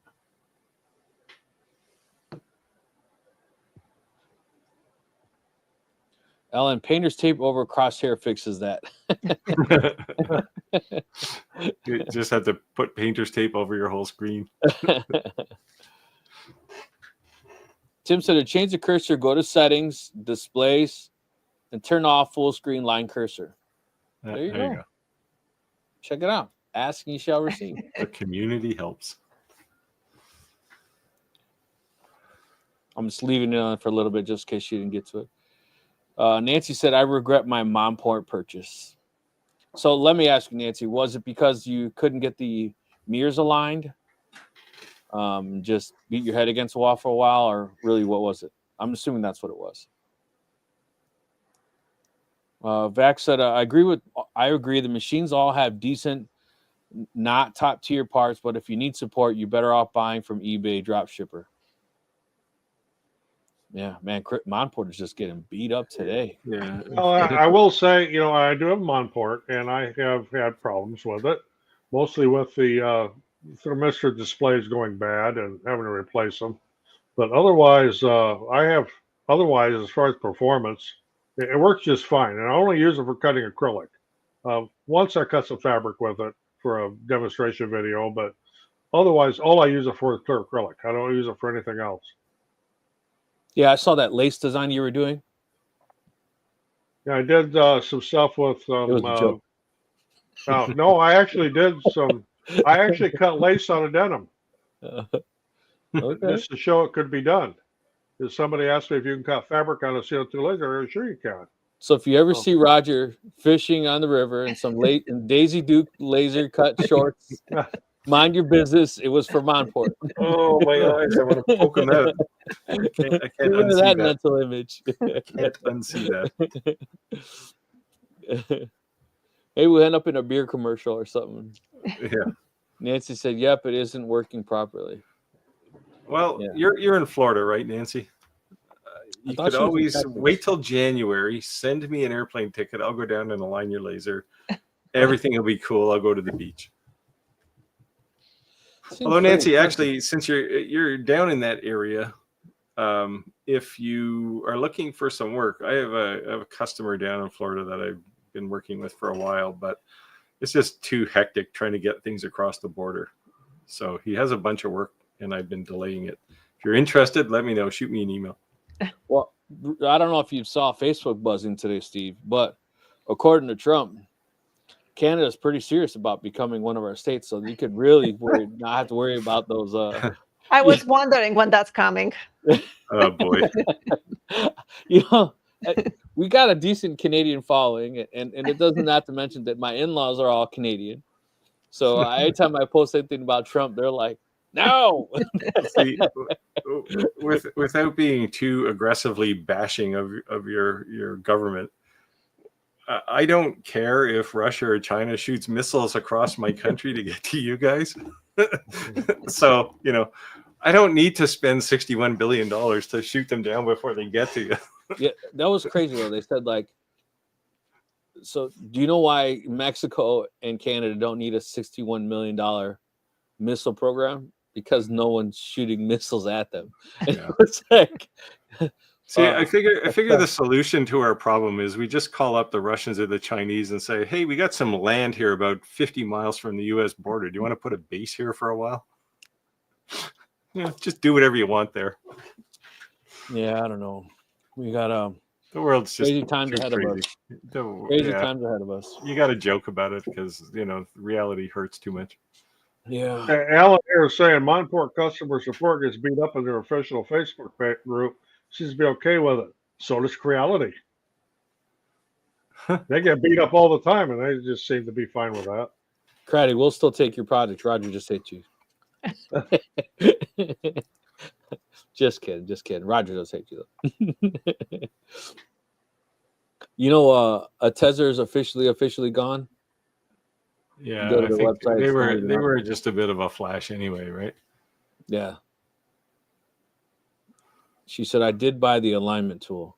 You know, I Oh, did hear there a you go. lot of horror stories about receiving CO2 lasers, and not because of the manufacturer, just because UPS is going to beat the hell out of your package Yeah, it's that they like become misaligned, and that is something you definitely have to learn. But what I keep telling people is even diode lasers, they're not like a toaster, right? It's not an appliance you can take out of the box and just it'll work forever. These are precision precision in instruments, right? And Yeah. you know, if UPS drops the thing the last foot off the tailgate onto your driveway, well, yeah, that's going to jolt things out of alignment. And I mean, I had to the first X-Tool P2 I had to align it. And it wasn't because it wasn't a line coming out of the factory. It was because a bunch of bozos dropped the thing on the floor in my workshop when they brought it in. Yeah. Yeah, so that sucks. But yeah, but I hear the horror stories, and not just one particular manufacturer, just in shipping in general.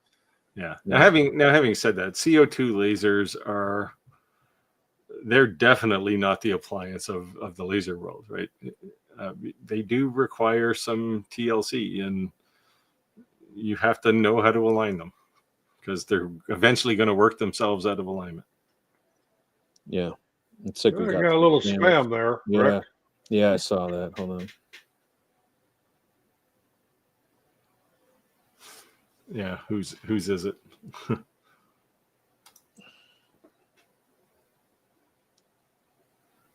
It's not on my channel, I don't think. Oh, it is. Okay. Yeah, I was gonna say wouldn't let me remove it. Wait, it didn't go away. I hope it Luke didn't. and Abigail said the Aeon Mir 5 was dropped off the back of the truck. Alignment was perfect. Some are packed better than others. Yeah. Plus, you don't know how many times you got kicked before you saw that kick. I used to work at UPS. I know they take some beatings sometimes. Yeah. When I was in high school, I worked at UPS.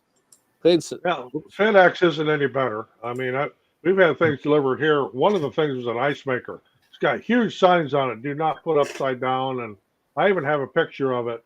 It was left in front of our garage upside down. So, you know, when you got a refrigeration compressor, so you turn it right side up, you got to let it set for at least 24 hours before you even attempt to turn it on. Yeah. Clay says trying to build a Mitchell station at Alta Island. I don't know where Alta Island is. Oh. Somewhere, got to be somewhere in the Hawaiian chain. Yeah. Crazy times, man. Because that's where Clayton lives, and there's no reason to leave Hawaii once you're there. I tell you what, man, we've had wars on top of wars on top of wars. It's time to cool the waters, man. We do not need another war. I don't get it. Yeah. You said it's near Hawaii. Near Hawaii. Yeah. Yeah, you know, a lot of people are getting out of the military just because they don't stand behind some of the, you know, these decisions that are being made, and you know, it's crazy. So anyone who is serving in our country, and I say your family or you, because I think when your daughter, son, or son-in-law, you know, you're kind of serving too, because you're missing when they're not there. You know, during these difficult times, man. My prayers are with you, because we're in some scary times right now. Yeah, I've had lots of my family has been military. My brother, they're all retired now because, you know, we're all old geezers. But Eddie says, if you were to buy your first laser, what would it be? Well, that's kind of a loaded question, but for me, with my experience with all these different brands, my least troublesome laser brand has been from Longer. Yeah, Ray 5 and the B1 have been just absolutely no problems whatsoever. Yeah, I have never had problems with them. The Longer B1 is the workhorse, super powerful. I have two of those, and I have a Ray 5 that I've expanded to 800 millimeter square work area, and they just work. So no problems, just work. I've been meaning to do the video, the comparison, the 35 versus the 40 watt, and I honestly didn't expect really to see a big difference between the 35 and the 40 watt. and making those jack-o'-lanterns out of cedar picket fences. I mean, they're pretty thick. I'm cutting straight through them. And yes, it is leaving charring, but that's also some of the charm with a jack-o'-lantern. There was a drastic difference between the 40 and the 35 watt. So, yeah, and we always say buy within your means. Go ahead, Sky. I think for the first laser, my first suggestion would be a X-Tool S1. They're not too expensive, but very reliable. I had one and used it exclusively for over a year, and I cut with it like many hours every day, cutting pieces like this that I was making for boxes and stuff. And That looks so never cool. had a problem with it. Sold it, it was still going strong. Yeah, Rich is on. I know he doesn't like X-Tool, but the thing, I know they have good service, good support, because I've had to use it. I had to replace the control board in one of mine. They're not the cheapest, but they're safe. So the thing I don't like about the B1 is it's an open frame laser, so you're going to have to build a box for it. Otherwise, you're going to go blind, or someone wandering into your shop will go blind. Or purchase the enclosure. So, I would say buy something that is like a class 1 type laser enclosed. And I don't know if Longer has one like that. No, not yet. You'd have to buy the enclosure that goes over the top of it. Yeah, and those enclosures tend to be terrible. I haven't seen theirs, but yeah, I my enclosure, the one that I've ever liked the best, I like the Atezer because it was FR, and every other enclosure I've ever seen has not been. So I really like the fact that they did that fireproof. That was pretty nice that they did that. The Longer one seems like if it catches on fire, whoo, you're in trouble. But definitely keeps the smoke out. That's for sure. Yeah. But I'm not saying anything bad about X-Tool, but I was just saying I think X-Tool sometimes is a selection of somewhere deeper pockets.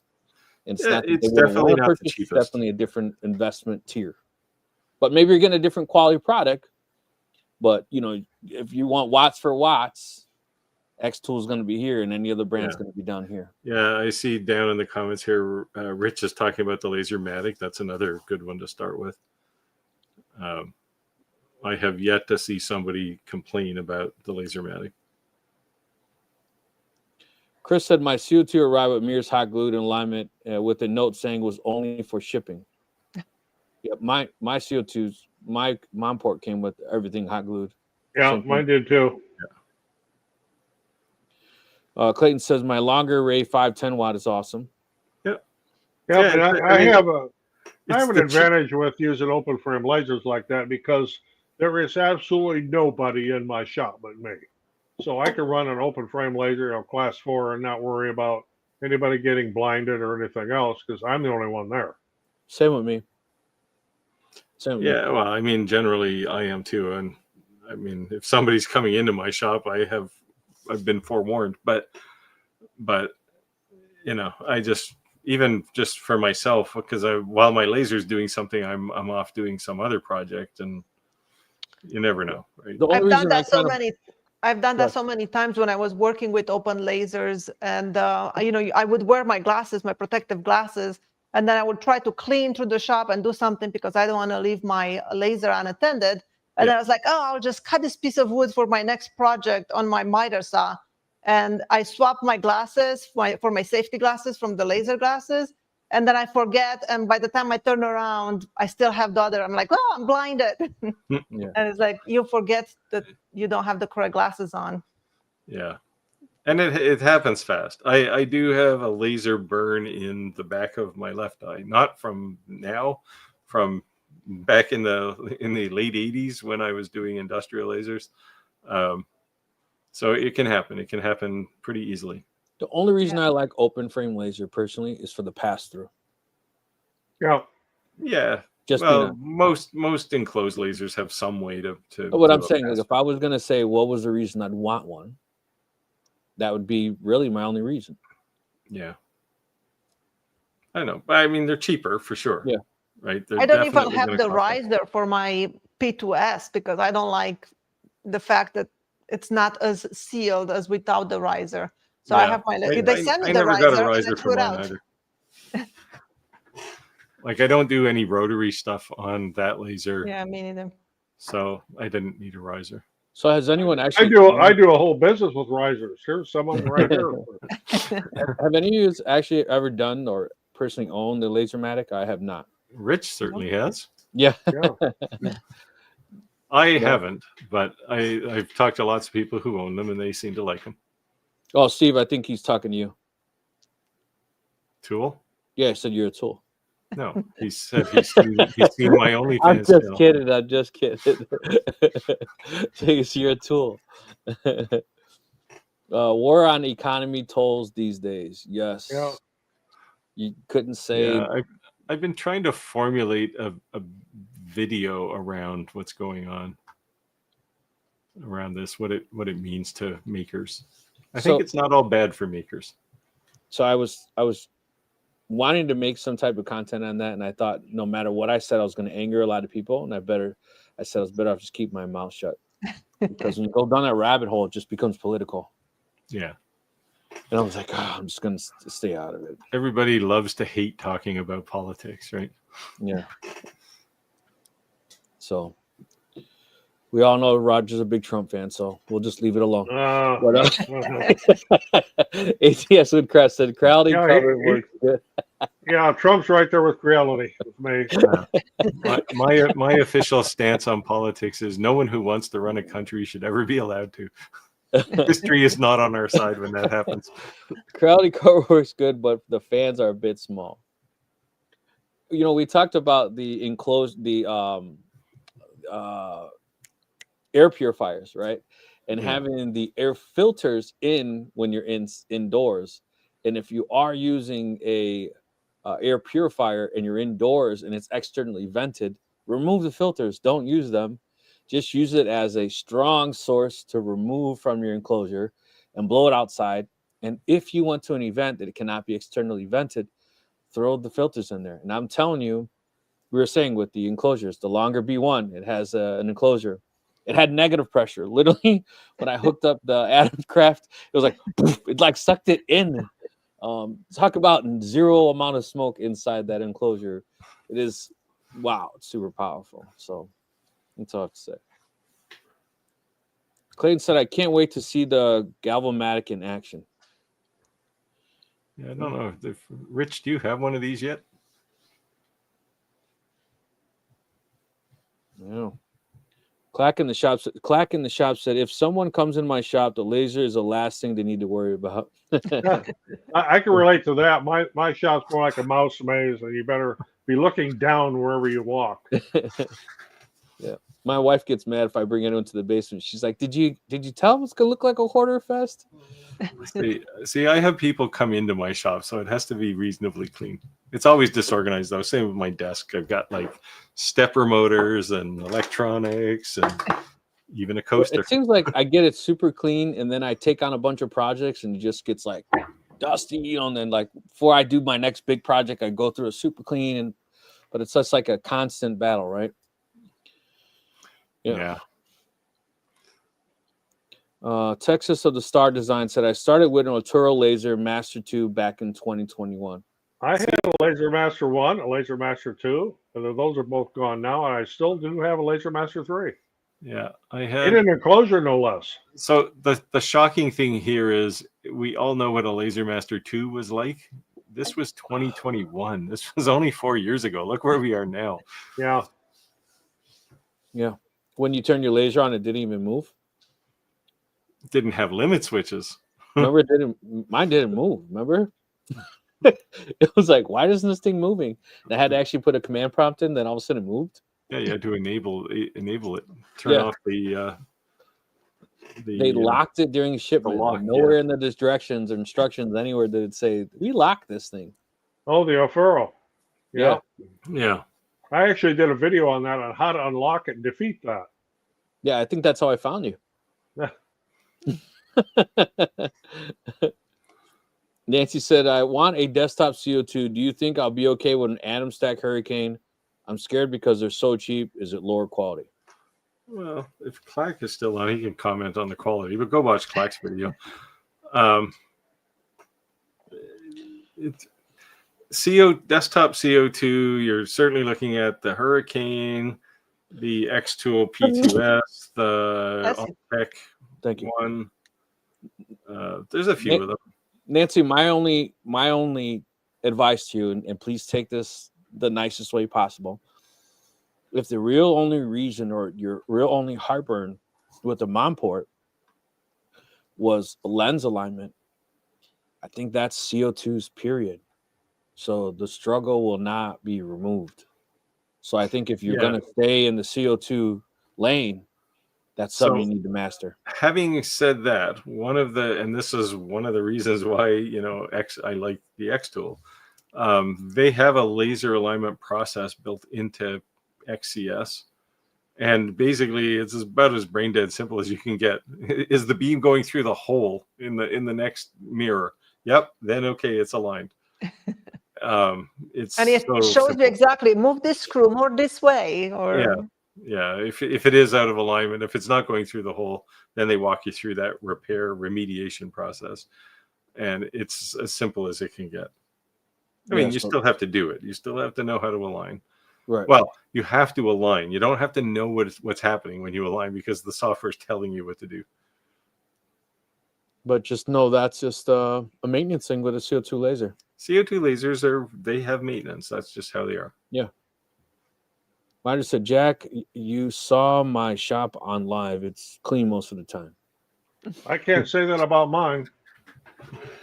Well, you've seen a bunch of boxes behind me, so yeah, they're stacking up there. My son said he wanted me to leave them there because he wanted to do when the final part came, saying, "It's here." and I stand up behind the box and say, "Okay." And then we stop the video and take it all apart and put it together. So my shop, it's a complete mess. I have a lot of projects going on. I'm building a vanity here for my daughter. That's what I have behind me.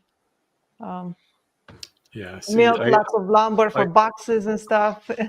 How do you like I lean a little high on the autistic spectrum, so I just can't have a mess like that. How do you like that DeWalt planer? I mean, it works just fine. I had it now for 2 years, and I need to change the blades because I have not changed them for 2 years, and I use it a lot on epoxy and wood and stuff, but I didn't have any problems with it. Yeah, I saved $300 not buying a DeWalt, and everything I own was DeWalt, and look what happened. The third time pulling it out, it stopped working. I've got one of those DeWalt planers, and I've had it for quite a few years now, gone through several sets of blades. The next time I go through, when I need to turn the blades over the next time, I'm probably going to put a helix head in it. Yeah. I think that's, you guys know I'm a Lowe's affiliate, and a Lowe's sells DeWalts now. So I think my next tool from Lowe's will be that planer. Yeah, it's been doing me good, so I can't complain about it. I will say one thing, it's not something you want to pick up and carry around much. Yeah. Yeah. They are heavy. Yeah. I know when I built a stand for it, I had a video on it and building the stand, and then I just picked it up from the floor and put it on it, and most of my comments were like, "Holy moly, you picked that thing up on the floor!" Oh yeah, it's close to 100 pounds. And I actually have built a flip stand that has my DeWalt 12-inch miter saw on one side. The planer is going to be on the other side. I just haven't got the planer mounted on the flip stand yet. But I had to really build that flip stand heavy duty. Yeah, because of the weight that's going to be on that thing. Yeah, my luck, it'd fall off. So I don't know if I'd be that creative. Jim said, "I just bought a pair of safety glasses, thrilled, covered, bolt, CO2 galvo, and UV." Yeah, I think I have like glasses hanging every galvo wall. CO2 and a galvo UV. You're at opposite ends of the spectrum here. Basically, you're looking through what amounts to black acrylic at this point, right? A welder shield. Well, almost, right? Yeah. I mean, it probably allows light spectrum in between those two, but yeah, every wall I have glasses, like on this wall behind me, this wall, because there's lasers everywhere. So, but this is the challenge with CO2s, with galvos, right? They're all open, and it's like the worst possible kind of laser for open. So, Rich, I don't know. Do I have a 3 to 4 inch exhaust? Was that Roger? Roger, was that you that had that? Must be Roger. Yeah, I have it. Yeah, Rich, if I could still find that, I made quite a few of them here a while back. If I could find that, I'll get it sent to you. If I still have the STL, I don't remember if I saved it or not. It was easy to make. I did it in Tinkercad. Nancy said, I knew I was in the right place. What do they say? Sometimes you get the answer you don't want to hear, but it's the truth. Sorry, Nance. We love you. Luke said, the only Galvo-matic for the pre-order launch testing video when the owner came on from China. I expected the beta to get I expected the beta here any day. Okay. Interesting to see that. Always interesting to get these betas because, or even better, get an alpha. Yeah, I've had a few of those. Yeah. The Omni One, actually, I got a very, very early version of that. Yeah. Well, you guys did the Atom Stack. I think it was the Atom Stack, right? The one with what was it, Atom Stack? One with the AI. Was it Atom Stack or? That's the one that you have too, right? Yeah, I have to do over yet. Yeah. So then they contacted me and said they want me to do the video. And then they contacted me again and said, no, they want me to still wait. They're still working out kinks. So they still haven't. I guess there's like a second revision. They're going to do a third revision before they even release it. So they're still not even ready to send it out yet. So, yeah. So, this is not my shop back here. This is AI at its best. Clack said, I like the Hurricane pure light burn compatible machine. Yeah. And a lot of people are going to like that because, they don't want to relearn software. And I'm not saying that certain manufacturers won't have reasons to have their own proprietary software because they support certain features. Just if you're a creature of habit and you buy something, you're just hit the ground running, so to speak. Atom Stack does not have red line lasers built in. Alignment lasers built in. Yeah, it says this from ATX Woodcraft. Thanks for the USB cord video. Even though I programmed $1 million robots, I checked to make sure there was no special cord for lasers. Never think you know it all. And there is a big thing, and I'll reiterate this with USB cables. Let's say, you buy a laser and it comes with a 3-foot long cable. Well, that isn't worth crap, unless you want your computer right next to it. So everybody wants to get a longer cable. Well, make sure you get a data cable and not a charging cable. Because if you get a charging cable, it will not pass the data. There's a huge difference there. It doesn't have all the pins. Just doesn't have all the pins. Yeah. By the same they token, tend to only be 2 conductor, right? Yeah. Well, 3 because they got a shield. But and by the same token, if you're like in an airport and you want to charge your phone, make sure you're using a charger cable and not a data cable. If you're using a data cable on that public network, everybody's going to grab crap off your phone. So use a charging cable in the airport and data cable on your laser. I don't. Somebody who has next to want to grab this one. What machine do you recommend for basic hobbyist? Has an X-Tool D1 Pro 40. Yeah, I wouldn't say they abandoned it. It went through its useful life, but given its abandonment, their new entry level. Of their entry level customers, I don't want to purchase from them again. I don't know. I mean, you could look at WeCreate. You could look at pretty much any laser that runs light burn. So Atom Stack or Tur, longer. Any of those are good brands. Again, I'd say buy one that's enclosed just for safety. But I was so impressed with the WeCreate the camera calibration. I've never seen that before on another laser. How easy it is that you don't have to move the little dotted paper or anything. Or the crosshairs. Yeah, it's really super simple. Yeah, I didn't have to calibrate this latest one. I did have to calibrate the previous one. I calibrate my Atom Stack Craft. But it is pretty simple. Yeah, for this one, but you don't have to do anything. There is no dotted paper. You don't have to go find those crosshairs and choose. It's just automatic. You just push camera calibration and that's it. Yeah. Liz Lenig said, I had the alpha in my shop for a week. You said I have a Godzilla USB cable. How do I tell the difference? Gazillion USB cables. Okay. USB cables. If it is a USB A to what I call USB print port, it's going to be a data cable. But if it's a USB A to A or USB A to micro or USB A to C or C to C, the only way you're going to know is to just try it. But if you're shopping for a cable, a USB cable, make sure it says data cable and not charging cable. Most of the ones like even on Amazon Basics will tell you if it's a charging cable or a data cable. Yeah. The data cable will cost a little more than a charging cable because it has more copper in it. Yep. Toss them and start over. V, just try it. If it don't work, I have a box full of USB cables because I'm too lazy to figure out which is which and just buy another one. I just said I went out and bought a data cord just for the laser. Yeah. The other And thing if you're going to go longer than 6 feet, don't buy a real cheap one. yeah. I mean, if you're going to go 10, 12, I've got one that's actually 20 feet long. It works fine, but make sure it's high end. Don't get some cheap.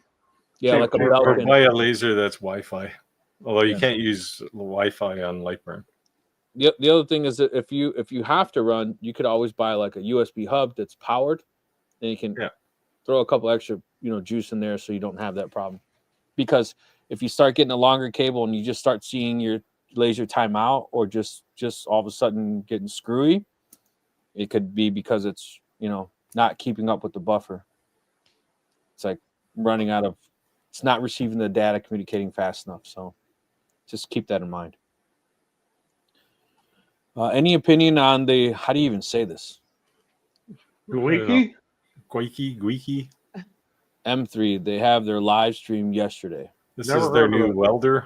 welder cutter. It's competitive to the metal fab from Xtool, although this one's available in multiple sizes, which I think is kind of cool. Like multiple sizes for the CNC part of it. Sorry. If they send it to us, we'll let you know. Yeah. Are you guys getting the Xtool metal fab? I don't think so. They got real tight. They originally said I was going to get one, and then they got real tight with shipping them. I think it's to do with just the tariffs, you name it, any excuse to slow things down, right? I mean, it's pretty pricey. ATX Woodcraft said, I learned that data cables are thicker. Yeah, Yes, they are. Yeah, because they got actual 5 wires in them, not 2.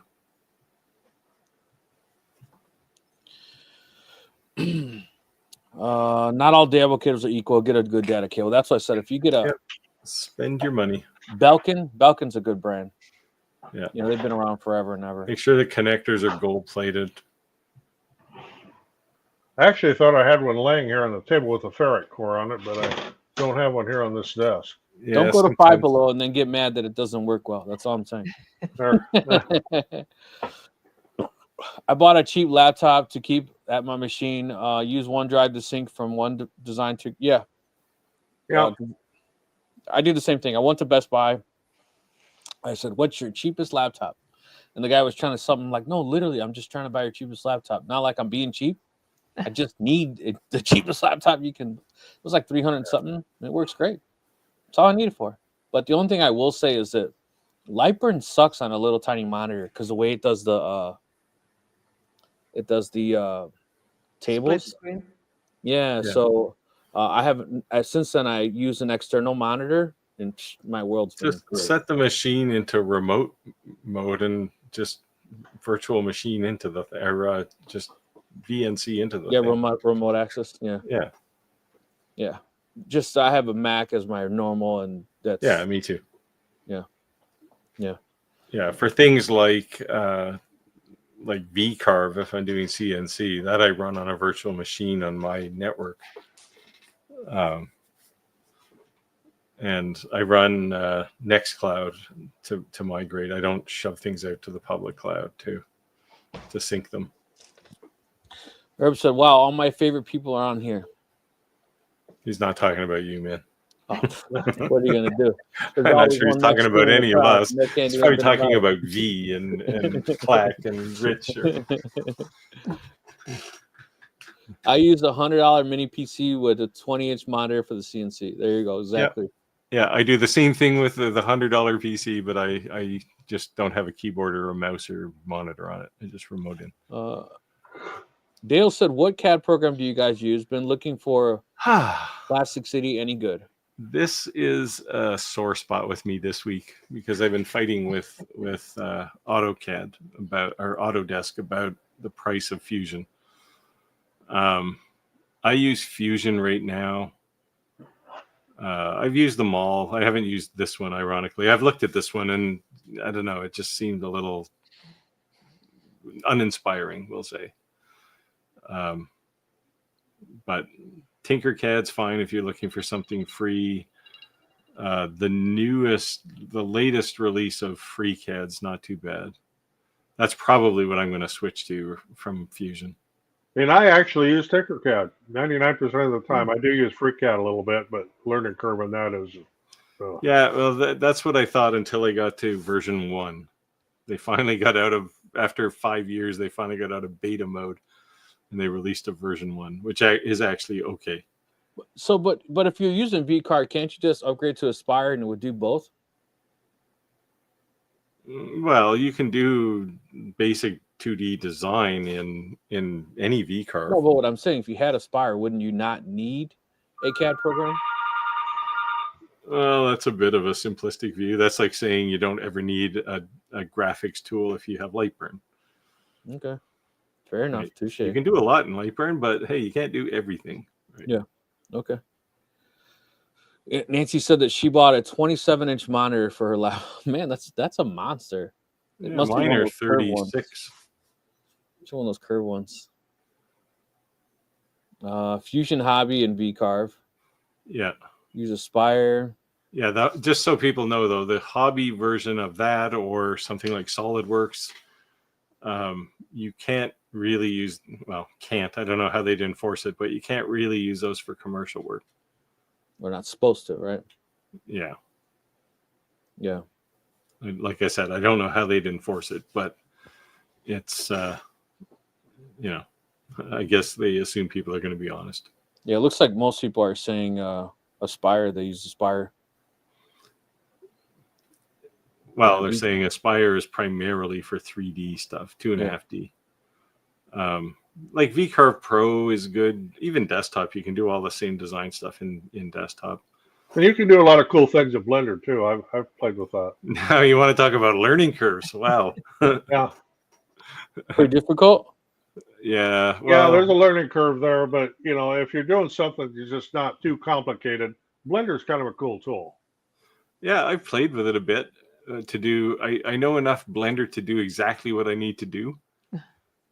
And that's it. And when I say that, it's primarily to design the knight in a chess set. Madre said you don't need Aspire to design for a Lightburn. Vectric Pro works. Yeah. Yeah, right, no, guys. you wouldn't use Aspire for Lightburn. Yeah.